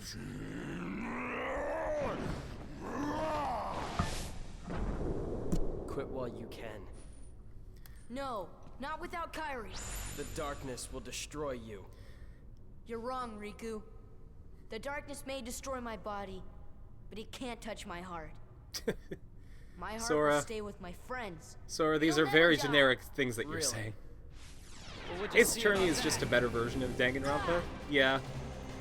I'd argue that Danganronpa tried to be Ace Attorney and You'd betray your king? 999, or like the Zero Escape series at the same time, and it didn't work. Sora either, 'cause he's become one of my best buddies after all we've been through together. Thank you, See Goofy. you later, Donald. Could you tell Fucking the king I'm really bye, sorry? Donald! Eat shit! Go hang out with... God, fuck. This shouldn't have happened. This shouldn't have happened so soon. I guess you're stuck with us. Ace Attorney embraces its anime tropes Thanks a and lot. cliches and then expands it. Donald. Not only that, Goofy. but How will you fight it without a embraces weapon? the stupidity of I its know now I don't need the localization. Keyblade. When it's I've got a obviously better set in weapon. Japan, but it says My that it's in LA. And Your throughout the heart? series, they just roll with What that. good will that weak little thing do for you? Danganronpa doesn't embrace Although what my makes it heart may be stupid, weak, and it tries it's to not take itself alone. too seriously, It's and that's grown part of with its each new downfall. experience, and it's found a home with all the friends I've made. I've become part of their heart just as they've become a part of mine.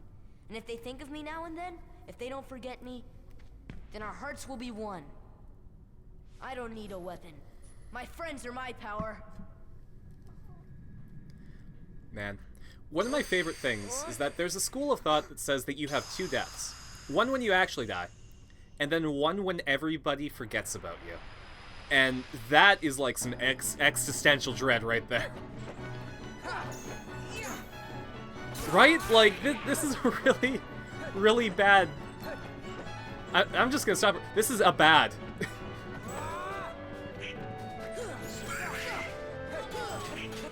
And you know what? Good on Haley Joel Osment for getting better. Like,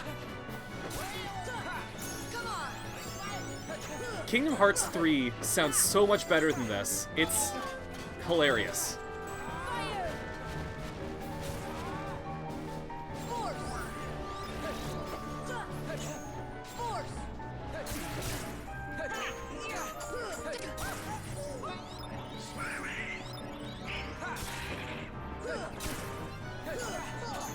Right? There's no reason.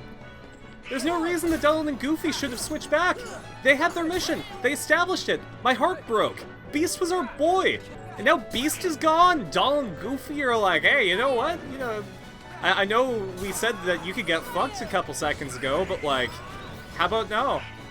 God. It makes me angry.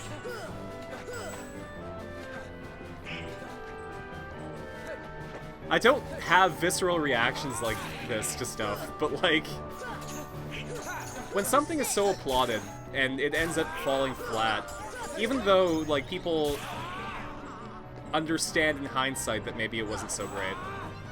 Oh man.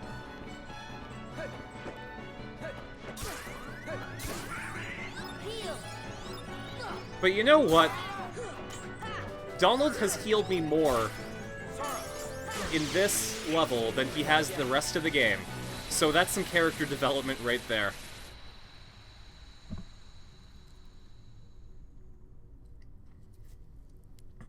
Right?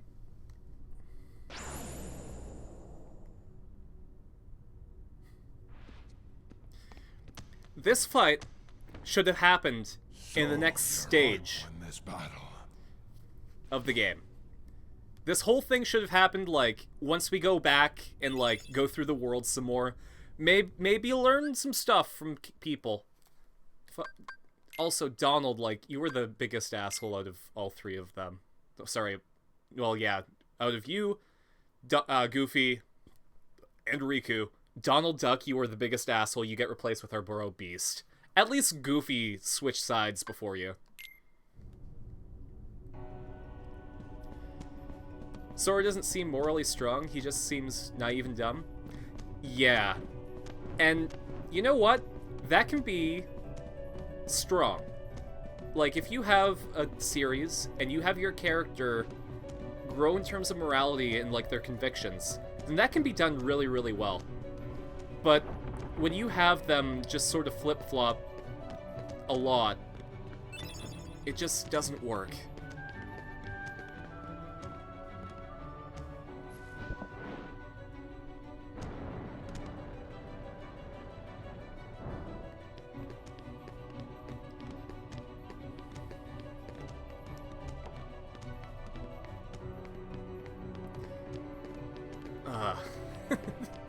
I feel bad now.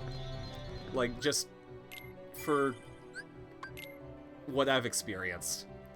Get what they're trying to go for? The strong, pure soul that can convince even the most pessimistic person, but the execution is just meh.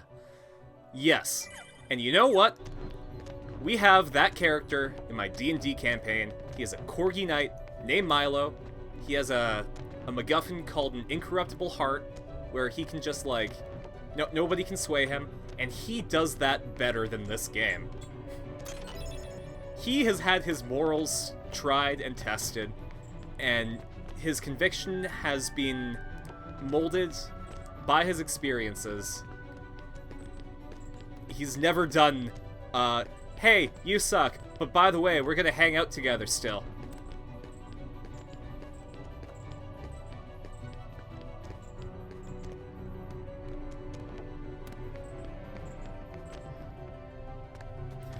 Mind you, he also has stronger characters to be his friends. Like, so in my current D&D campaign, we have a Drider Druid, a Kitsune Phantom Thief that I play, and a Corgi Knight. And the whole thing is that they're on their way to save the world from a being that wants to destroy it in order to resurrect his dead wife. And they're a party that is all good, but we're the three different types of good.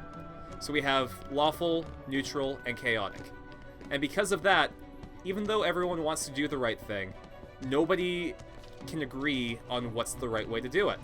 Like, my character, the Phantom Thief, believes strongly that some people just shouldn't exist in this world because they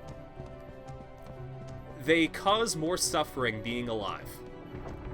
And that's a hot take, because the other two are, well, they're pacifists. They believe that taking a life is morally reprehensible. But the lawful good one, the Corgi Knight, is really hard on his convictions because he's been trained by dogma in order to keep that conviction. Whereas the neutral good, Drider Druid, she understands that maybe there's a balance to be kept. And because of that, it's a constant struggle. Which could have been stronger than anything that this game has given me.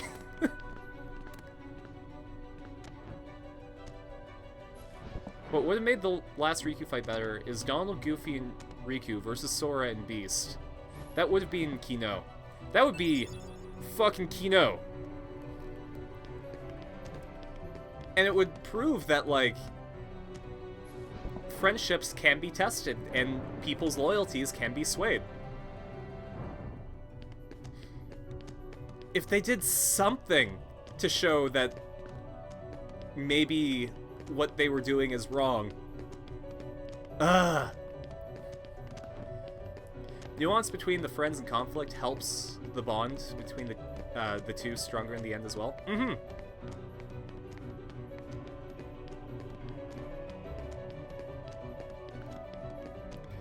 And that's what this game, like, one of this game's failings, is nuance.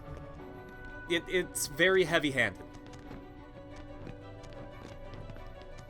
Alright, I think I need to find a couple more books. Because there's a yellow book that I'm missing, and I think an orange book somewhere.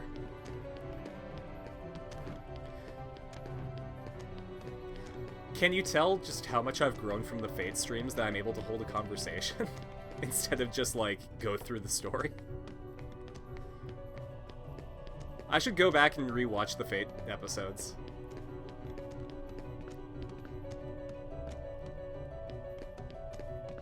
No?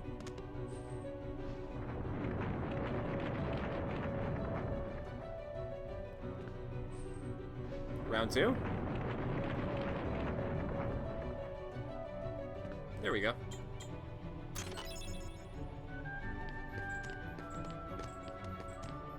Still locked. Are these magic candles, or just are they sparkling for a reason?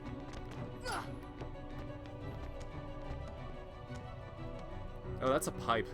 No, I think that's just water.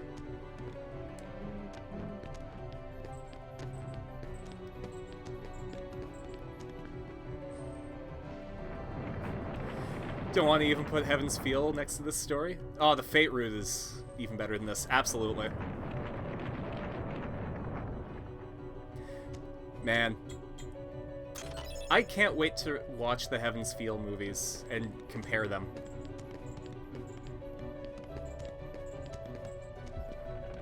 I haven't seen any of them. I've only ever experienced the Heaven's Feel route, so I'm going to this fresh.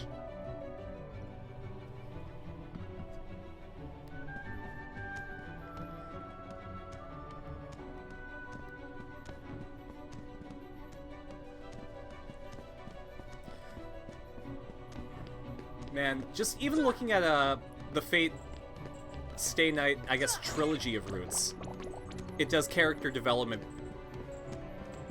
like, so well. Evansville movies are a great time, in my opinion, but a lot of Viennese don't like it. That's just kind of their title. Yeah. No, I think that, like, movies have a time limit. I get that. And Heaven's Feel is a long story, and they have a lot to cover. Maybe we have some books back here? It's kind of like how the Unlimited Blade Works anime was super hype, but it didn't cover as much as it could have. Have I seen the Unlimited Blade Works anime? Yes. I got Netflix. Well, okay, I asked for my parents' Netflix password because I don't want to pay for a sub in order to watch it. And it was a really fun time. Oh man, like, that scene with Gilgamesh and Shiro when he does his own Unlimited Blade Works was animated so beautifully and it felt so cool to watch. Oh man. And being able to, like, fill in the gaps with my experience in the visual novel really helped. He's a lot weaker character-wise, yeah. And I think that, because of that, if you've read the visual novel before watching the anime, then you're going to see a lot more problems with it than if you watch the anime first and then play the visual novel, where you'll be like, oh, so this is what was happening. Like, Unlimited Blade Works is a really interesting case study in how your opinion of things can differ based on the order that you experience them in. Because you'll have a higher opinion of the anime if you watch the anime first and then play Unlimited Blade Works route. And then if you swap that order, then you'll have a really low opinion of it.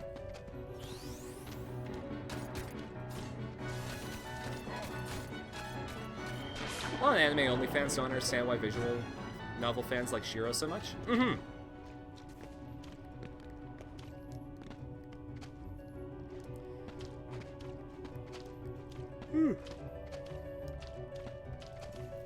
It's going to be really interesting to see how anime-only fans for JoJo react to Stone Ocean. Because that was polarizing when it came out. It's gonna be even crazier with anime-only fans. Yeah, you know what I'm talking about.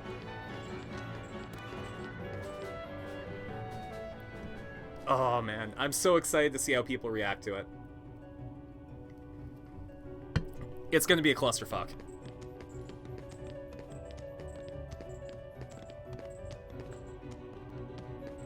Still nothing down here.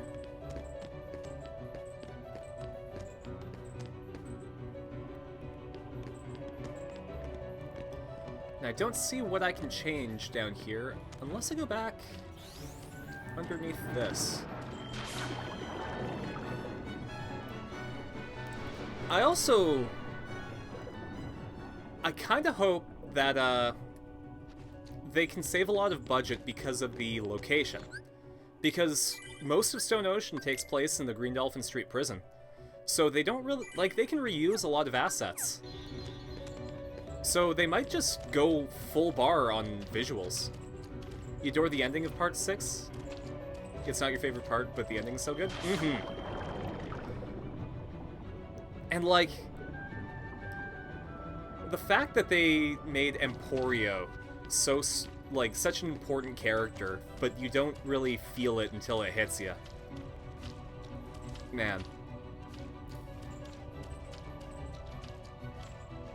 Rocky does some weird stuff in it, though, but, your favorite part is a toss-up between 4 and 7? Oh, man. Those are my two favorite parts as well. I think Part 7 is my favorite, because Part 7 does the friendship between Johnny and Gyro in such a, like, crazy way. They build it up throughout the entirety of the series. And it, like, when the ending hits you, you really feel torn for Johnny because of his choice that he has to make. And Part 4 is such a departure from the JoJo formula because the stakes are so low, which means that the characters can be developed so nicely. Part 7 is a great example of My Friends Are My Power. Yeah, it's kind of funny how one of my favorite tropes is My Friends Are My Power because it's so, like, seldomly done well. When it's done well, it hits super hard, and it's super enjoyable. But it never gets to that point. It's such a rare occurrence that My Friends Are My Power becomes a strong trope.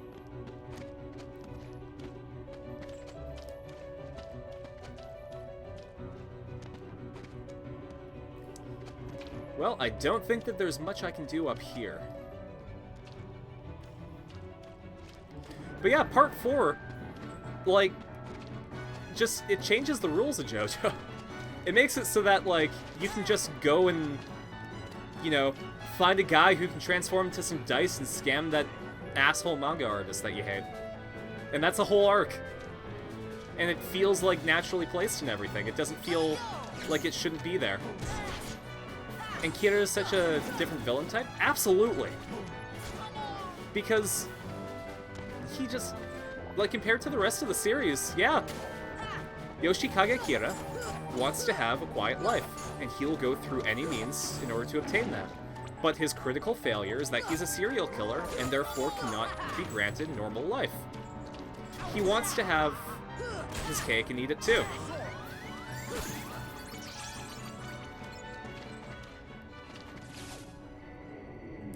And I think they do him justice in Eyes of Heaven, of all things, when he just keeps fleeing worlds trying to escape it. He has no loyalty to, Dio over Heaven.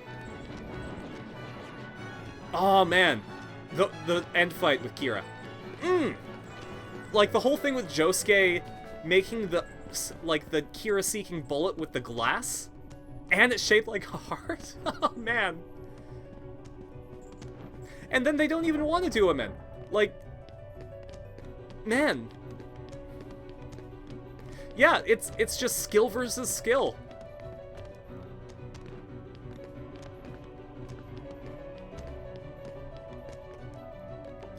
Man. I'm really glad that JoJo's Bizarre Adventure is as strong as it is. Is that one of the fucking books that I need? Damn it.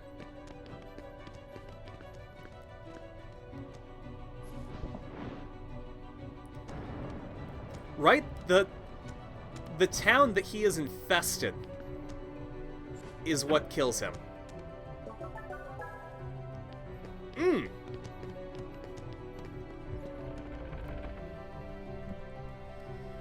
Yeah.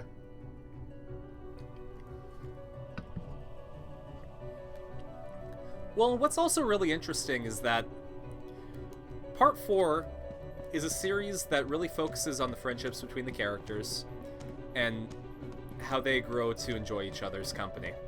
And Part 5 tries to do that, but it feels way more businesslike than anything.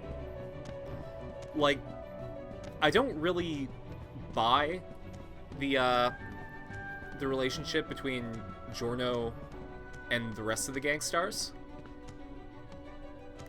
It doesn't feel like there was any progress made there. It's basically Persona 4 versus Persona 5. I mean, kinda. Well, I agree that the relationships in Persona 4 were leagues better than Persona 5. It feels like the adventure in Persona 5 was a lot more fun. Prove my strength by... Okay.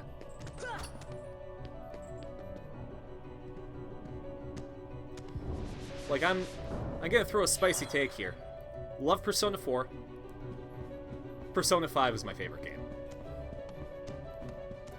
I just think that in terms of gameplay mechanics and story mechanics and quality of life, it goes a bit further.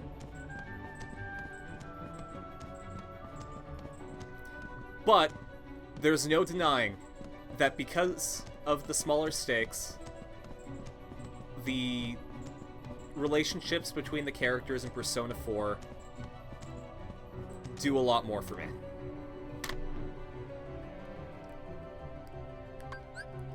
Royal also heightens it to another tier? Oh man.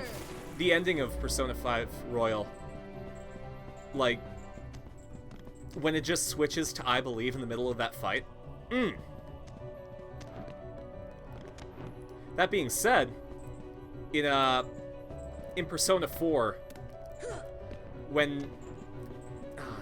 man, maybe I won't say too much about Persona 4 because I was in the middle of streaming it. And I dropped it because I wanted to hit affiliate. So, and I plan on going back to it. So maybe I won't drop spoilers for P4.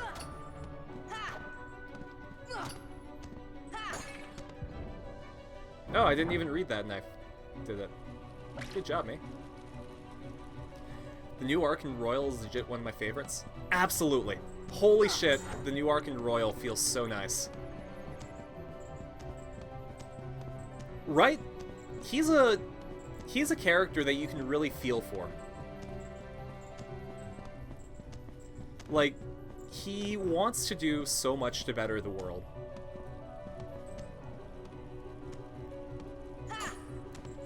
See ya. Man. See ya. I'm so hyped for Strikers, to see how it builds off of the ending of Vanilla Persona 5. And the fact that it's like... The action is Musou, but the rest of the game is hardcore Persona.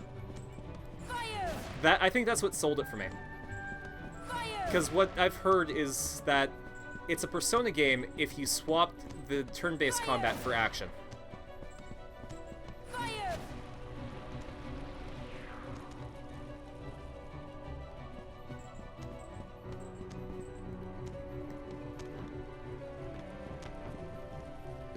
What's going on here? An emblem piece. Did not like part 2 and part 3?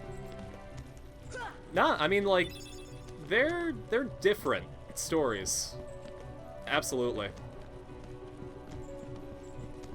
Part 3, I don't think that the friendships really landed for me. Like, I didn't really feel like Kakyoin and Avdol and Iggy and Polnareff, like, that crew had any chemistry. I think the best thing to come out of part 3 is Polnareff, because he is the most screwed over person in the JoJo. Well, I can't say that matter-of-factly as I did, but he is one of the most screwed over characters, and I really feel for him.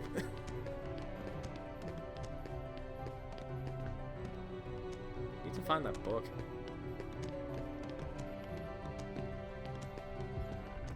But part 2, I really like part 2. I think it's because it was such a fun ride. It didn't do anything for me in terms of story, but I think the fun level was just, it was a climax from beginning to end. Favorite part of 3 was the poker fight, but the rest were nowhere near. Yeah. The poker fight was really interesting because it was mechanically different from any shonen manga that I've read. And I think that... So if I remember correctly, Araki did a poker manga before he did JoJo. So because of that, like, he had a basis for making a really strong card game arc. I would kill for Araki to write a spin-off Yu-Gi-Oh manga.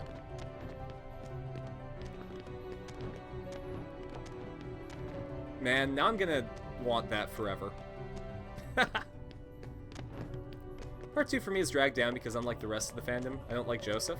Nah! If Joseph Joestar is a very specific type of character, and he appeals to a lot of people, but because he's very much a one-track dude, he won't land for a lot of people.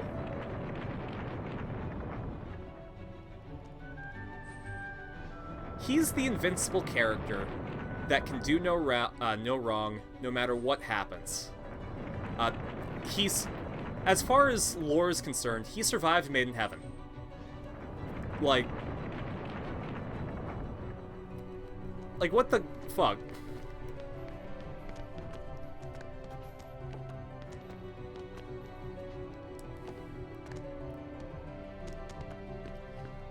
But I really enjoyed it. I think a really big sign of a strong fandom is when people can understand why others like and dislike characters that they like and dislike.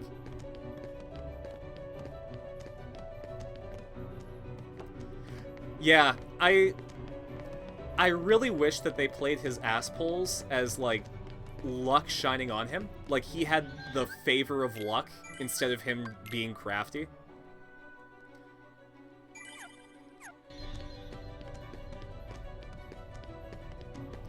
Like, if Joseph Joestar was more of a Domino character, like Marvel's Domino, where his power was uncanny luck, that would have landed a lot better than him just being, you know, the master of sleight of hand and, like, a cunning man. Samsung, I didn't say you. I didn't talk to you. Do I have more? No? Okay. What am I missing? Let's take a look around.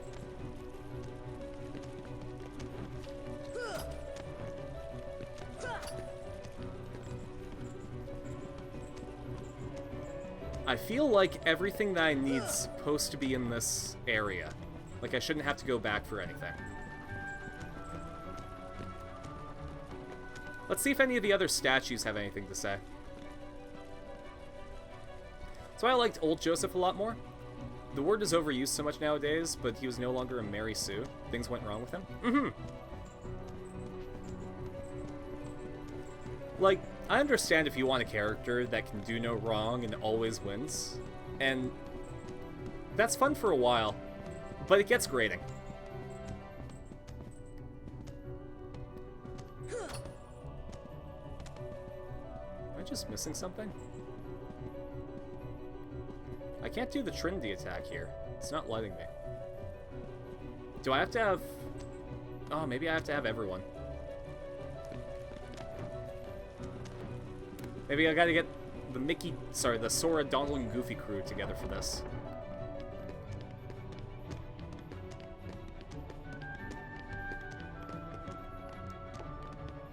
Well, and also, in Part 4, they showed that Joseph Joestar succumbs to age like everyone else.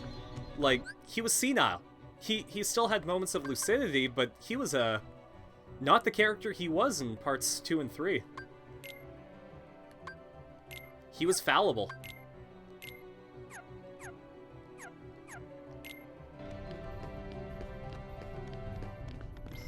Yeah, there we go.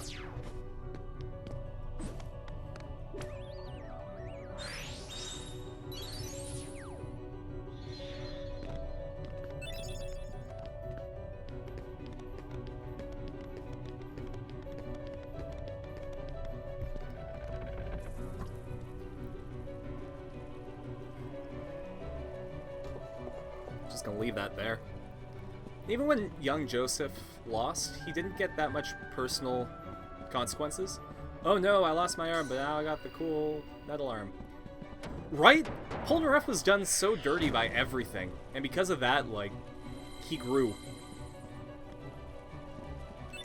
Jean-Pierre Polnareff has a really good character arc when he loses his sister, and then he gets Avdol killed because he's short-sighted in his revenge. And then he gets Avdol back only to have everyone else die around him.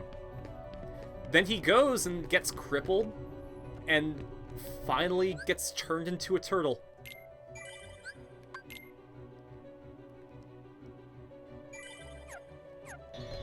But no one can see past, like, aha, funny Frenchman gets dog farted.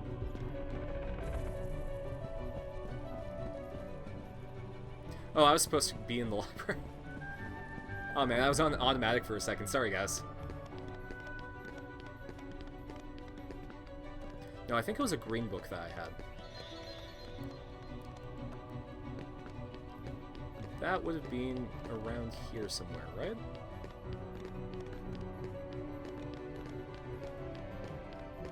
Oh, maybe I'm wrong. Maybe it was upstairs.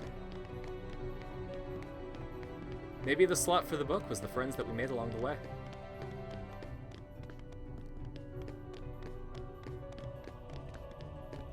Or maybe it's down here. This gap. Whoops. No, you need to stay there, please. And static characters are not bad. Look at Josuke, he's a pretty static character. But he's carried by the relationships he has with other characters that do grow. Yeah, absolutely. Like, if your main character is a rock for the rest of the characters to grow around, then that's also a viable way to do your story. I can't think of any off the top of my head, I'm afraid. But I do know that there are quite a few really good examples of that.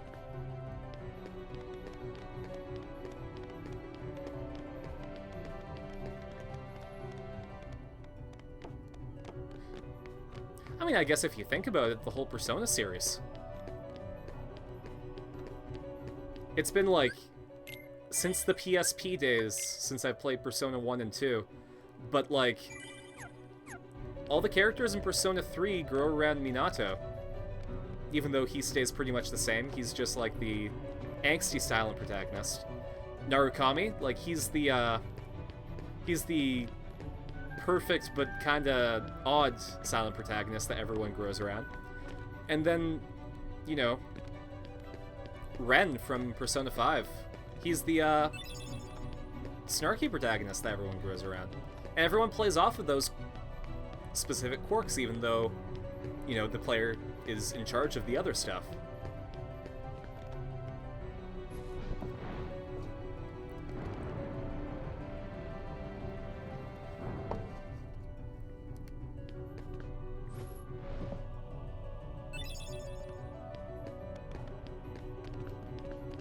Alright, then the green book's over here. I'm just gonna save really quick.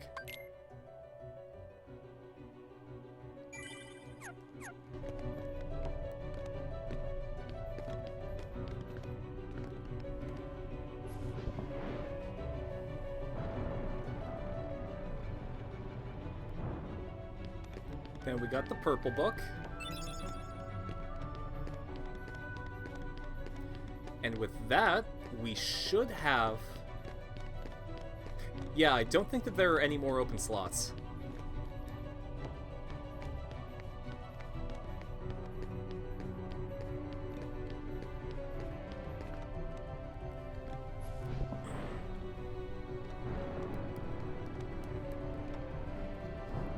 Speaking of characterization, I'm really happy with what they did with Final Fantasy VII Remake. Oh, sorry.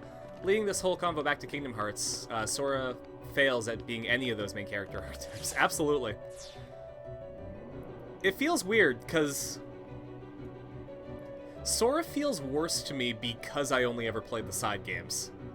Like, everyone else was done so much better, and here I am experiencing this for the first time knowing that everyone else was done so much better. Like, it's a weird feeling.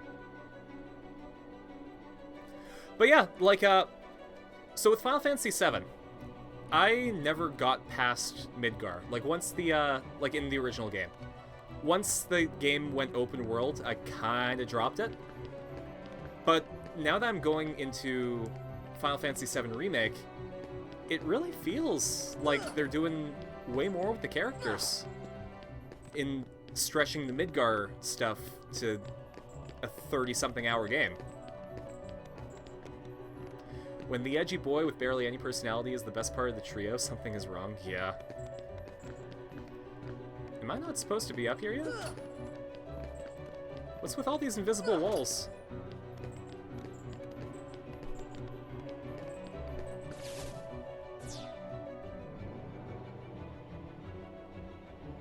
Oh, you know what? Maybe I need Beast. Maybe the power of friendship is no longer welcome here. I need the power of muscle.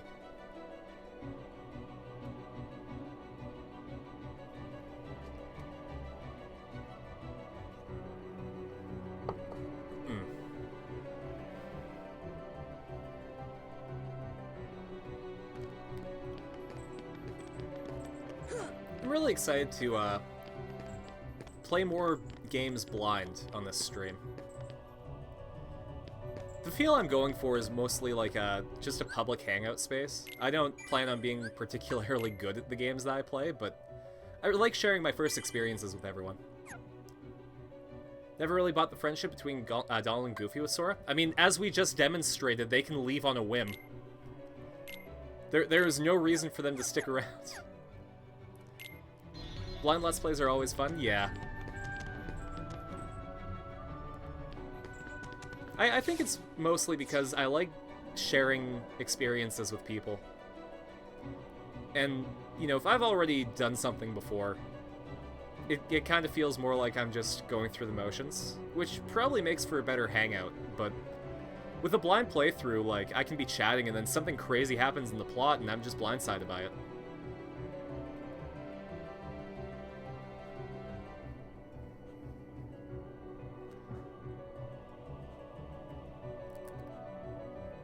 But I'm gonna run out of stuff to play blind at some point, so I'll have to go back to, like, stuff that I've played. It's a shame I played all the side games, because seeing the whole series blind would have been a fun experience. Yeah. I think that would have been a fun time, and I don't really plan on doing any of the side games on the stream. That being said, 358 Days Over 2 does have all the cutscenes compiled, so maybe I'll do like a, hey, let's watch the cutscenes stream.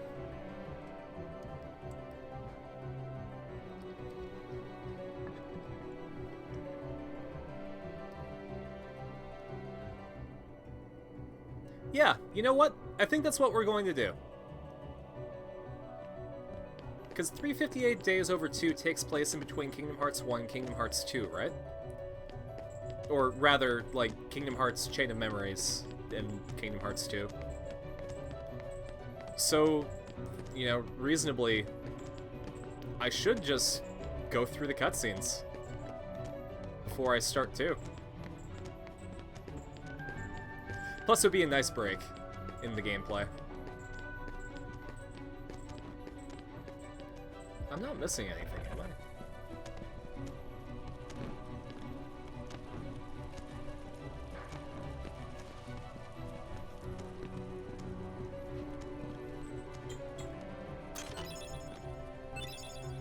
I? I was in fact missing something. Could say play Kingdom Hearts 2 before 358 days, but you already know the plot, so yeah.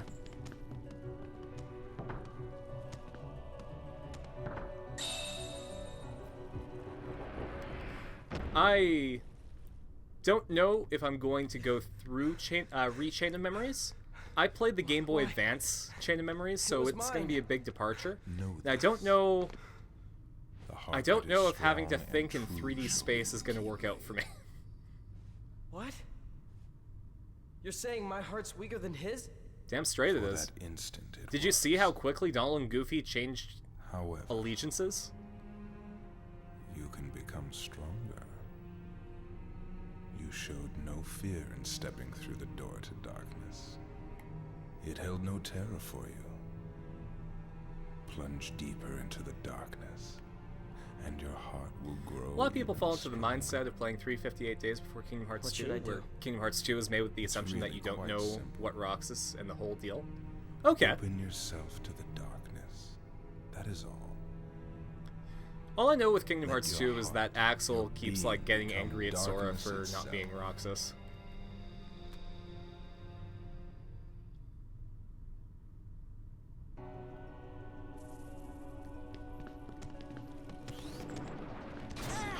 It's a really cool feeling going through these with, like, the extraneous knowledge, and not, like, what I need for the plot. Like, I know the consequences of the actions, but I don't know a lot of the actions yet.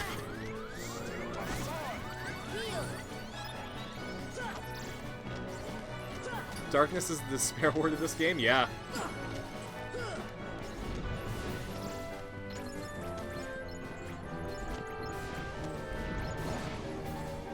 A lot of bad media has to cling to a word that represents its theme, and they repeat it incessantly over the entire thing. At least that's what I've noticed. You really gotta hammer home what you're trying to get through to the audience if your thing is bad.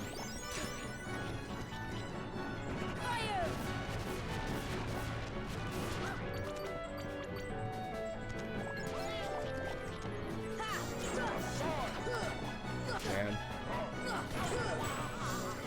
I'd love for, like, an indie game that makes fun of stuff like that.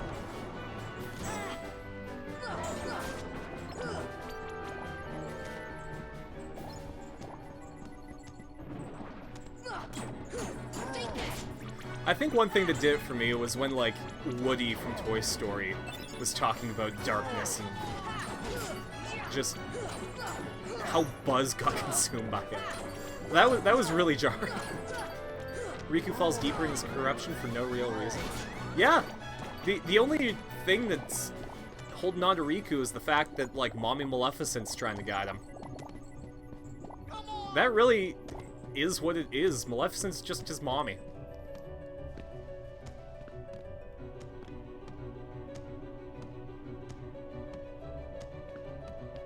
Wait a minute. Did I go backwards?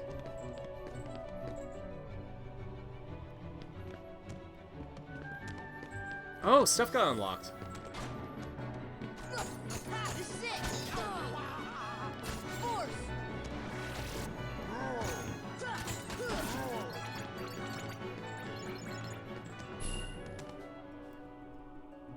Oh, hold up. Okay, so to the lower level. Imagine if Maleficent was giving visions of Kairi in danger that prompted Riku to drawing deeper into that power. Imagine having actual motivations, right?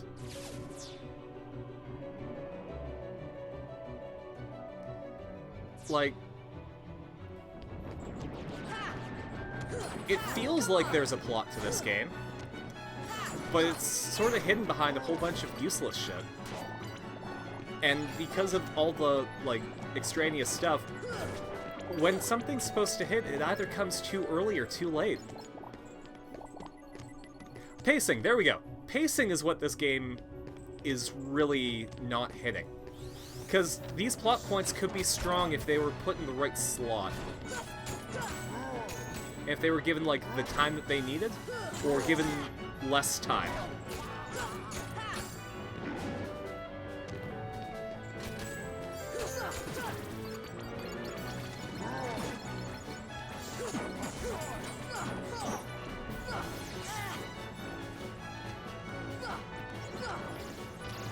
Maybe show visions of Sora and Kairi abandoning Riku, and fear and loneliness isolates himself? Yeah! Jeez, I have those invasive thoughts every day. That's a relatable, strong plot point.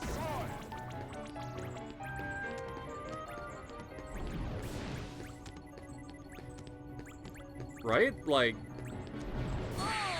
Oh, shit. I didn't realize I had that little HP left.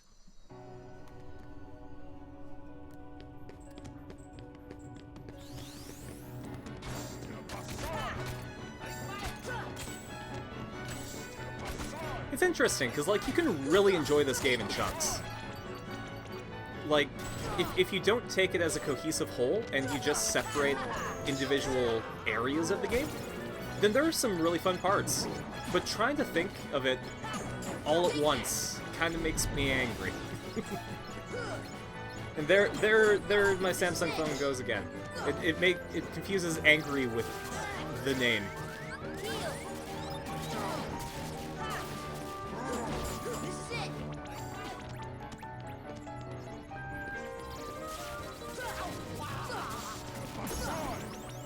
Oh, damn, Beast, thank you. There's a reason they call you Beast, because damn.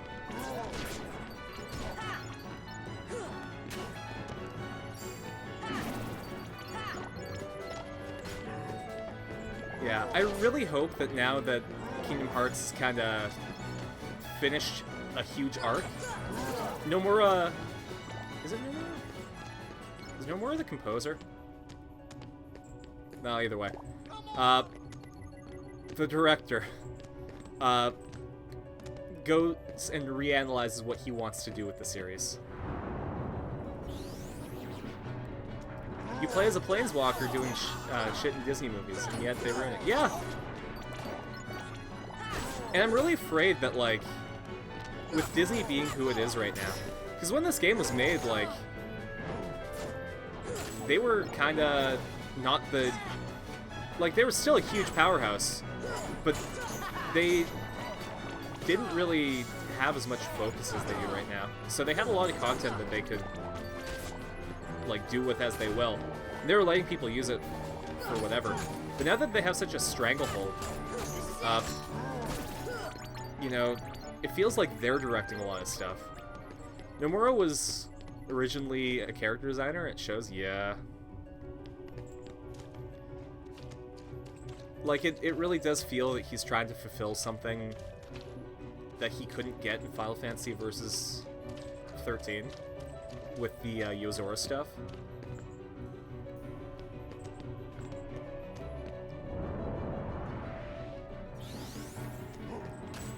But I'll be damned if I say that the Nomura character designs aren't great, because I like them. I like the belts. And later the zippers. Now, I gotta go to the dungeon next. There's probably something down here.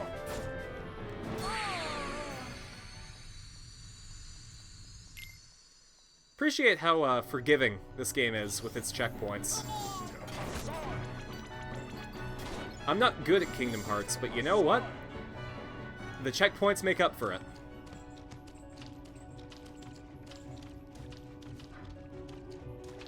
What does it want from me down here? Maybe I'm not supposed to be here yet.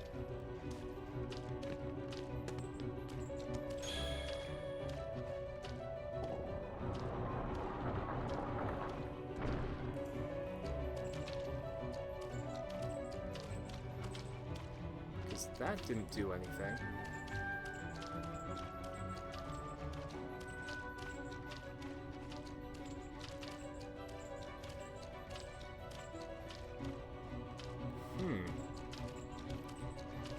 My favorite parts of the Kingdom Hearts series will always be the secret ending sequences. They blow my mind to this day. I'm always disappointed when I reach those points in the following games.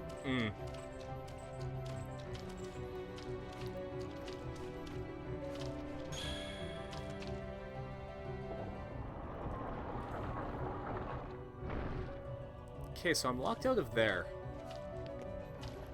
But I want to get there.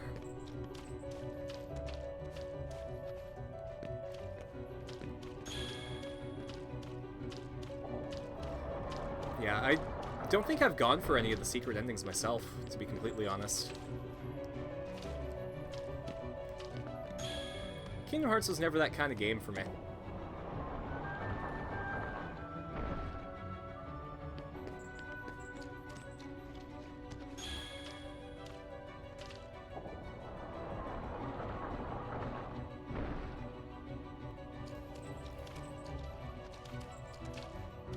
Now I've got myself boxed in. What a pickle.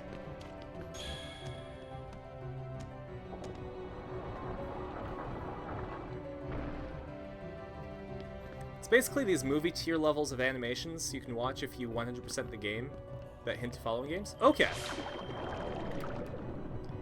Maybe I should look a couple of them up on YouTube. For the games that I've played, at least. I know I'm not going to go anywhere if I...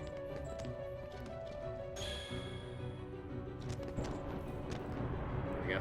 I know I'm not going to go anywhere if I do any of the secret endings before I beat these games, because I'll just... No. No. There's nothing new here.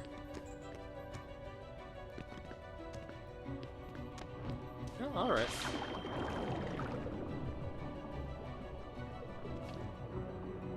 Oh, you can't go wrong with the music. Design-wise, the Kingdom Hearts series is amazing. I have absolutely no complaints about any of the design decisions in Kingdom Hearts. Even the belts, even the edgy, like, anti-Riku stuff. It all looks really, really cool and good.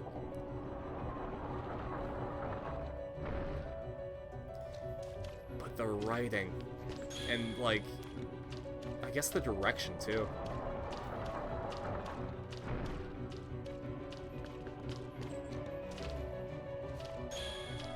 It feels more cohesive when somebody explains it.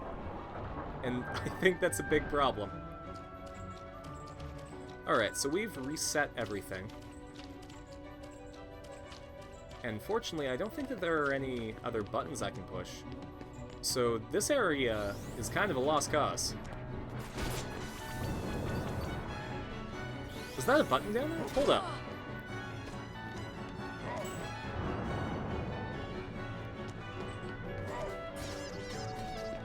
No, that wasn't a button. Oh well. I actually... Here. I learned how to play the opening riff to a couple of the Kingdom Hearts 3 ones. Give me a sec.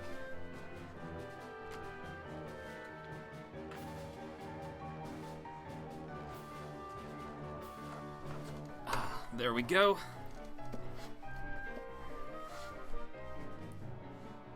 So I got like where are you?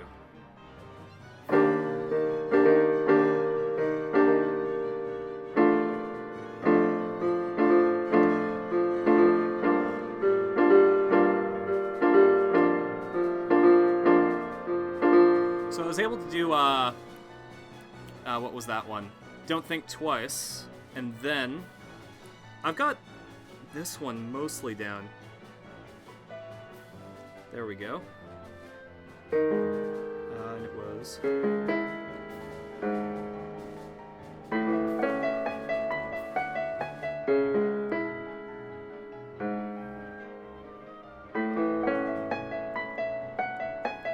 There we go. And I was able to do, like, the first little bit of, Face My Fears. Whenever somebody subs, my whole deal is that I play like a little piano riff from something. And originally, that was just out of panic because like 2 people subbed to my first day as affiliate. And I didn't know what to do in celebration, so I just whipped out the piano. There we go. Thought the whole, oh, Kingdom Hearts is so complicated thing was a meme until I got to Dream Drop Distance and introduced time travel. Yeah. God, Dream Drop Distance was such a weird thing to go into when I didn't know any of the Sora and Riku lore. It didn't feel like I was getting a lot of stuff. And the whole Power of Awakening thing, like... What a time to be alive when we can finally understand Kingdom Hearts lore.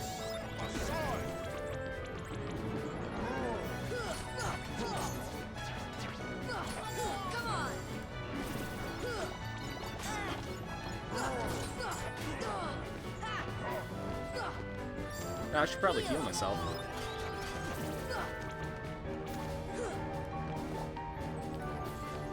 Did they just... Okay. They were trapped on geometry, they didn't just fuck off. How about the other one? Are you okay?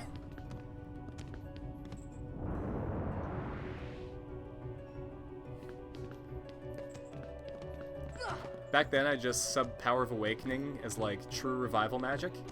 I mean, you're not wrong, that's pretty much what it was.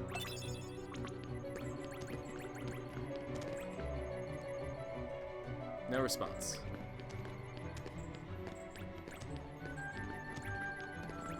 Well then, how? Getting back.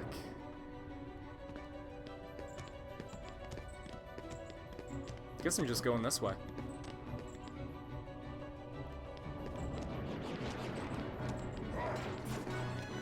No? Okay, I just have to kill these guys first.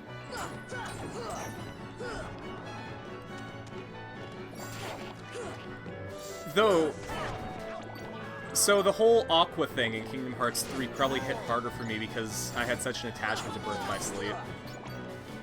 Because, like, one of the stronger things was that Aqua was just hanging out for 10 years in the realm of darkness, where time is dilated and everything sucks. So, like, to have consequences. Oh my god, that was like... that hit.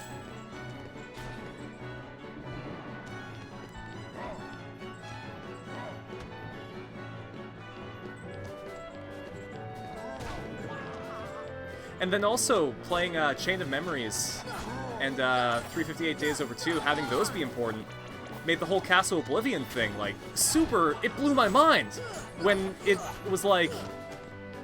oh man, when it was turned back.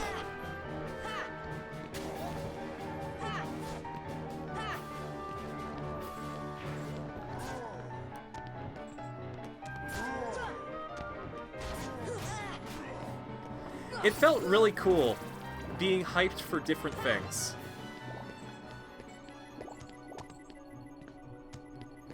Right? Namine! The fact that they were able to, like, give her a body.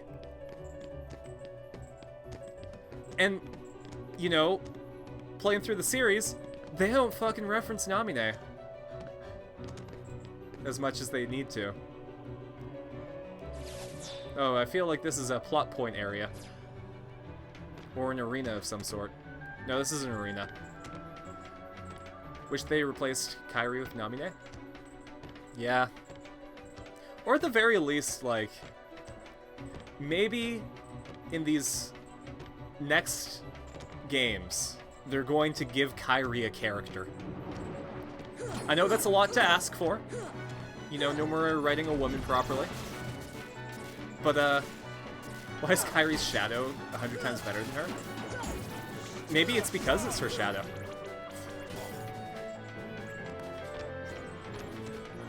You know, maybe Kairi being surface level was just to make Namine so much better. If Namine is her antithesis and her equal and opposite in every way, then that makes sense.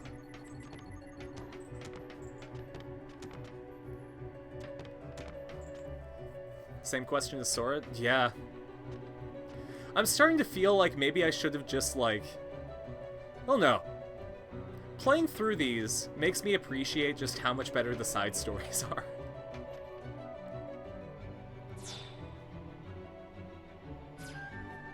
The answer to the question in the stream, who the hell is Sora? Sora's a fucking shit, man.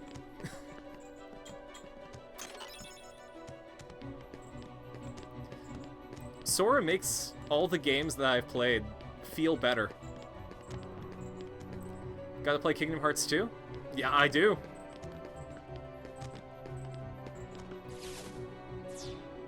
I gotta figure out the other stuff that Organization 13 was up to. And I gotta see Demyx more. He's such a chill dude. And, like, the fact that he was, like, the double agent in Kingdom Hearts 3 made me so happy, because, like... man, Demyx is chaotic dumb.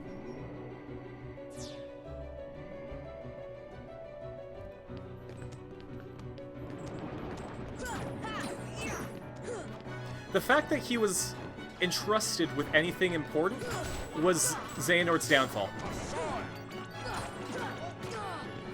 There's a reason that Kingdom Hearts 2 is the golden child of the series. And not just because they have the Mulan level.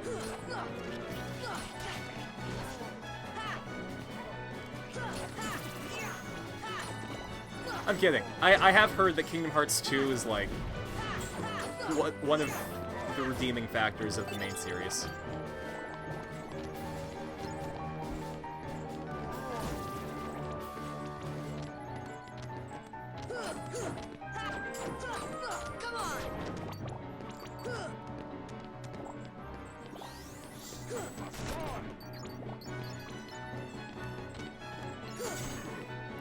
It's really fun, too, like, there was a whole bunch of hype around Kingdom Hearts when I was growing up, because, like, came out in like 2002, and you know, I was, you know, starting to get into a lot of more hardcore video games around then.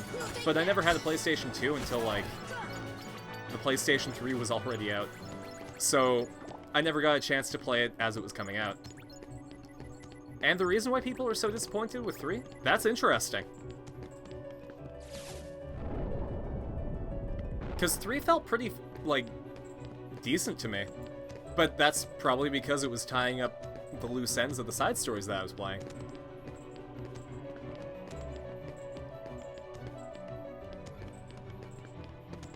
Alright, well, let's go this way then.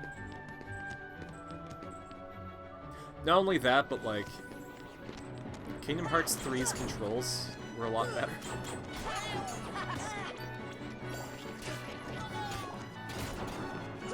Like, man, with my favorite game on the series being on the PSP, I guess anything has better controls. Ooh, gotta get some juice.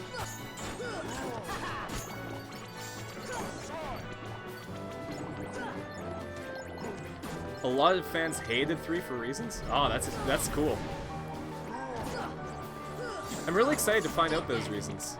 I'm sure that because I experienced Kingdom Hearts 3 first, I'm not going to have that much of a visceral reaction. Mind you, I'm just... in terms of media, I'm just chill in general, so...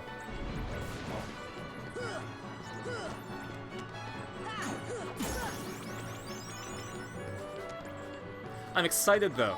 If Kingdom Hearts 2 is as good as everyone says it is, I am hyped to experience it.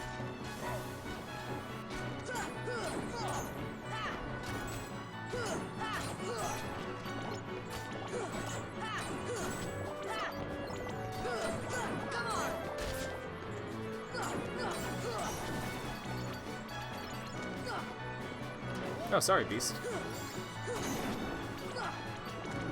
For me, my media anger buttons are focused for when people force their tastes on others. Absolutely. Like, there's a whole thing on Twitter right now where, like, somebody's gatekeeping anime. Where it's like, if you're only into the mainstream stuff, you're not an anime fan. And it's like, dude, you're a fan of anime if you watch anime and you like it. Same with any media. Like, you are a fan if you consume the thing and you enjoy the experience. Don't think it's a masterpiece, but it's definitely my favorite Kingdom Hearts game. Yeah.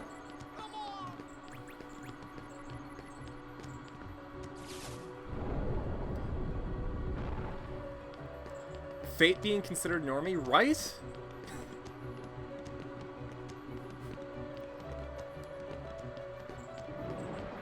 I don't understand why. Is it because it's on Netflix? Is it because people have easy access to it? It feels like the people who are saying, like, oh, you can't be an anime fan if you're a normie, are the ones who grew up in the era where you had to watch, like, 2-minute chunks of episodes on YouTube. Or, like, you had to download the Bill Clinton saying, I never had sexual relations with this woman file off of LimeWire to watch something.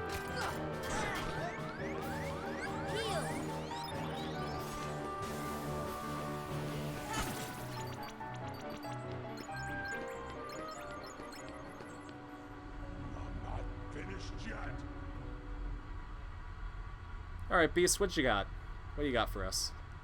If you're not finished yet, then go beat up Maleficent. Okay? So, I see the path has emerged at last. Yes.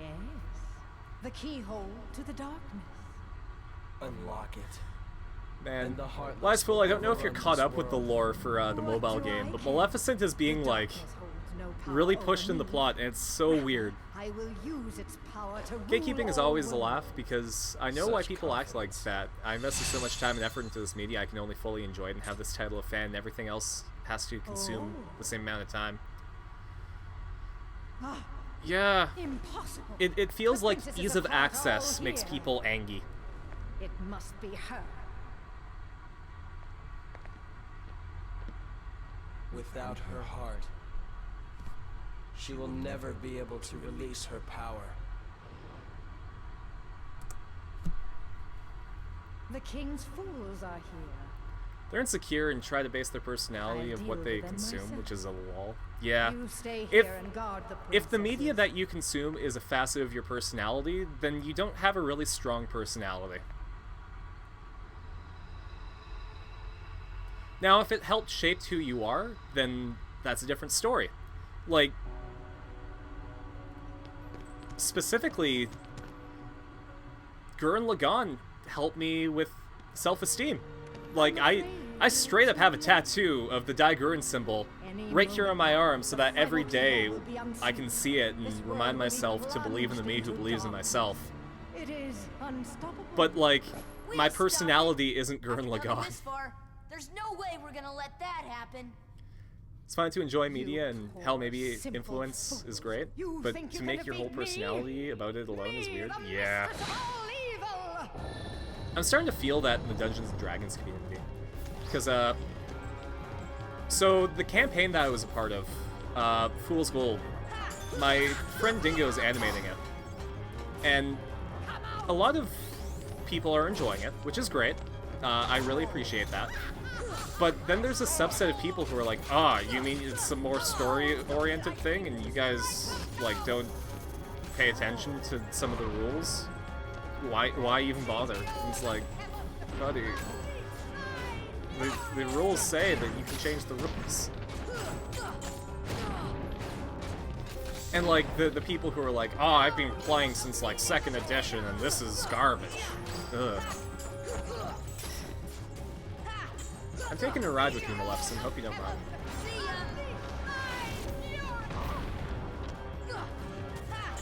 Fate helped influence me not because I'm a super nihilist dude, but I don't just spout about it. Oh shit. 24/7 and gatekeep everyone. Absolutely! Like, the fact that a media franchise can help develop your personality is really good. It shows that the media is doing a good job at what it wants to convey. But if you deny people different experiences with that, then you're an asshole. Whoops. I meant to do this. Gonna actually turn off the webcam for this fight. Maybe? The stars align and my stuff actually turns on? There we go. Because this way I can actually see the health bar.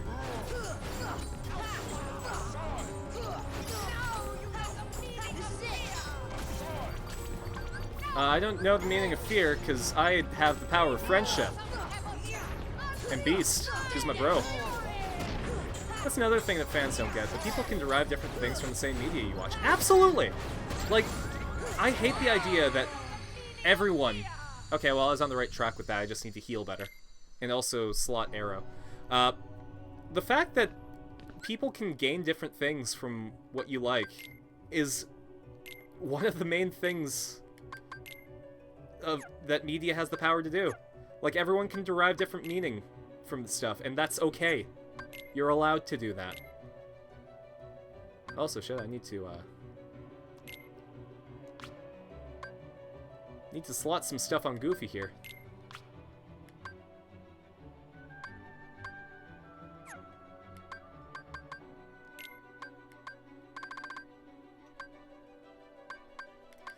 I'm gonna swap this out.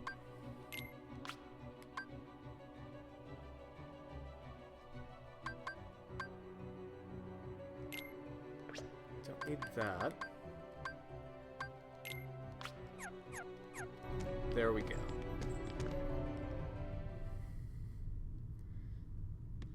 One of my favorite things about really well done media is that when you consume it and you gain something from it, it can be completely different than what someone else gained.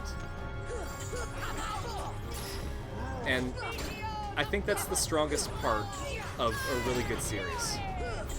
That you're able to experience it differently depending on how you look at it. Okay, I think I see what's going on.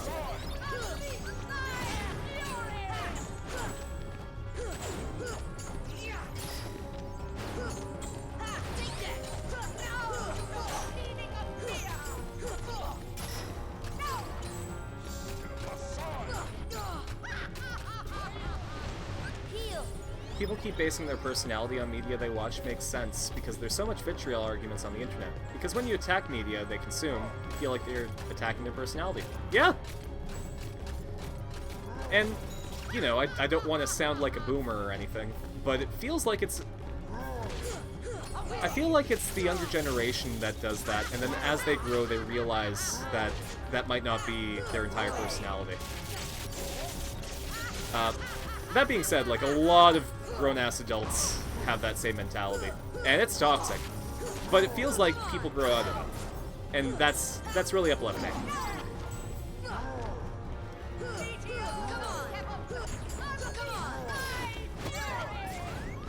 Ooh. Give me some heals, please. Give me some wind. It's alright if I get hit by the meteor if I have arrow up.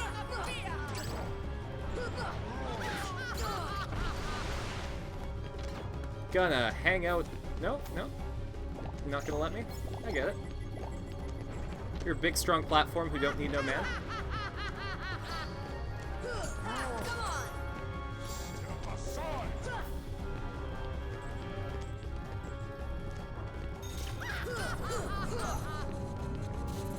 I guess, you know what, instead of saying it's the younger generation that does that, it's a very juvenile mentality that thinks like that.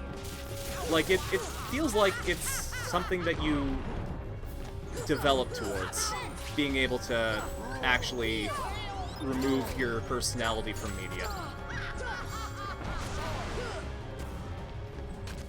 Yeah, a lot of teenagers usually try to find their identity, and lots of media are made to easily be able to relate. And you know what? I think it's healthy to have it influence your identity, because it lets you explore different facets of your personality. But because it's such a juvenile thing to latch onto it like that, you know, it takes some growing to realize that maybe you're not what you consume.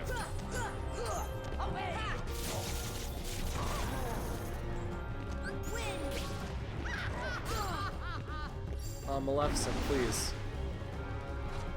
Just let me hit you a couple of times. Maybe I need to defeat the ads. There we go.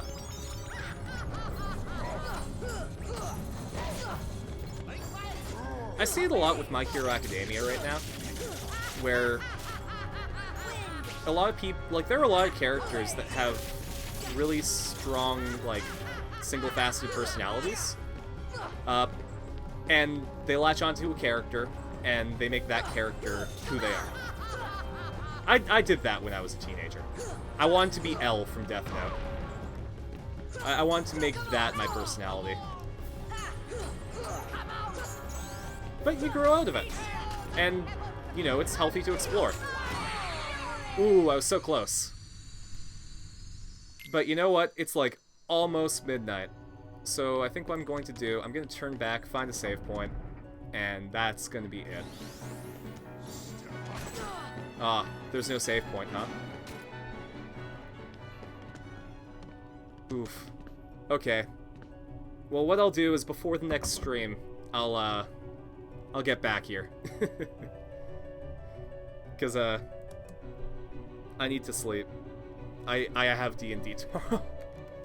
I know a lot of people who watched EVA, and they were really influenced by it, and how it shaped their worldview, but nowadays people ironically calling themselves an X-stan just hate it. Absolutely. Like, I really feel that the word stan has kind of given a word to what I don't like. Like, I'll say it ironically, but, it just doesn't feel like something that I'd like to use. But that's about it for me tonight. Thank you so much for joining me, and nice to see you again, Wiseful. I really appreciate you popping in when you have time. I stream Kingdom Hearts every Monday, so if you want to catch that, by all means. Otherwise, I pop in for Final Fantasy VII on Wednesdays and a retro game on Saturdays. So, we'll see you guys then. Catch you later.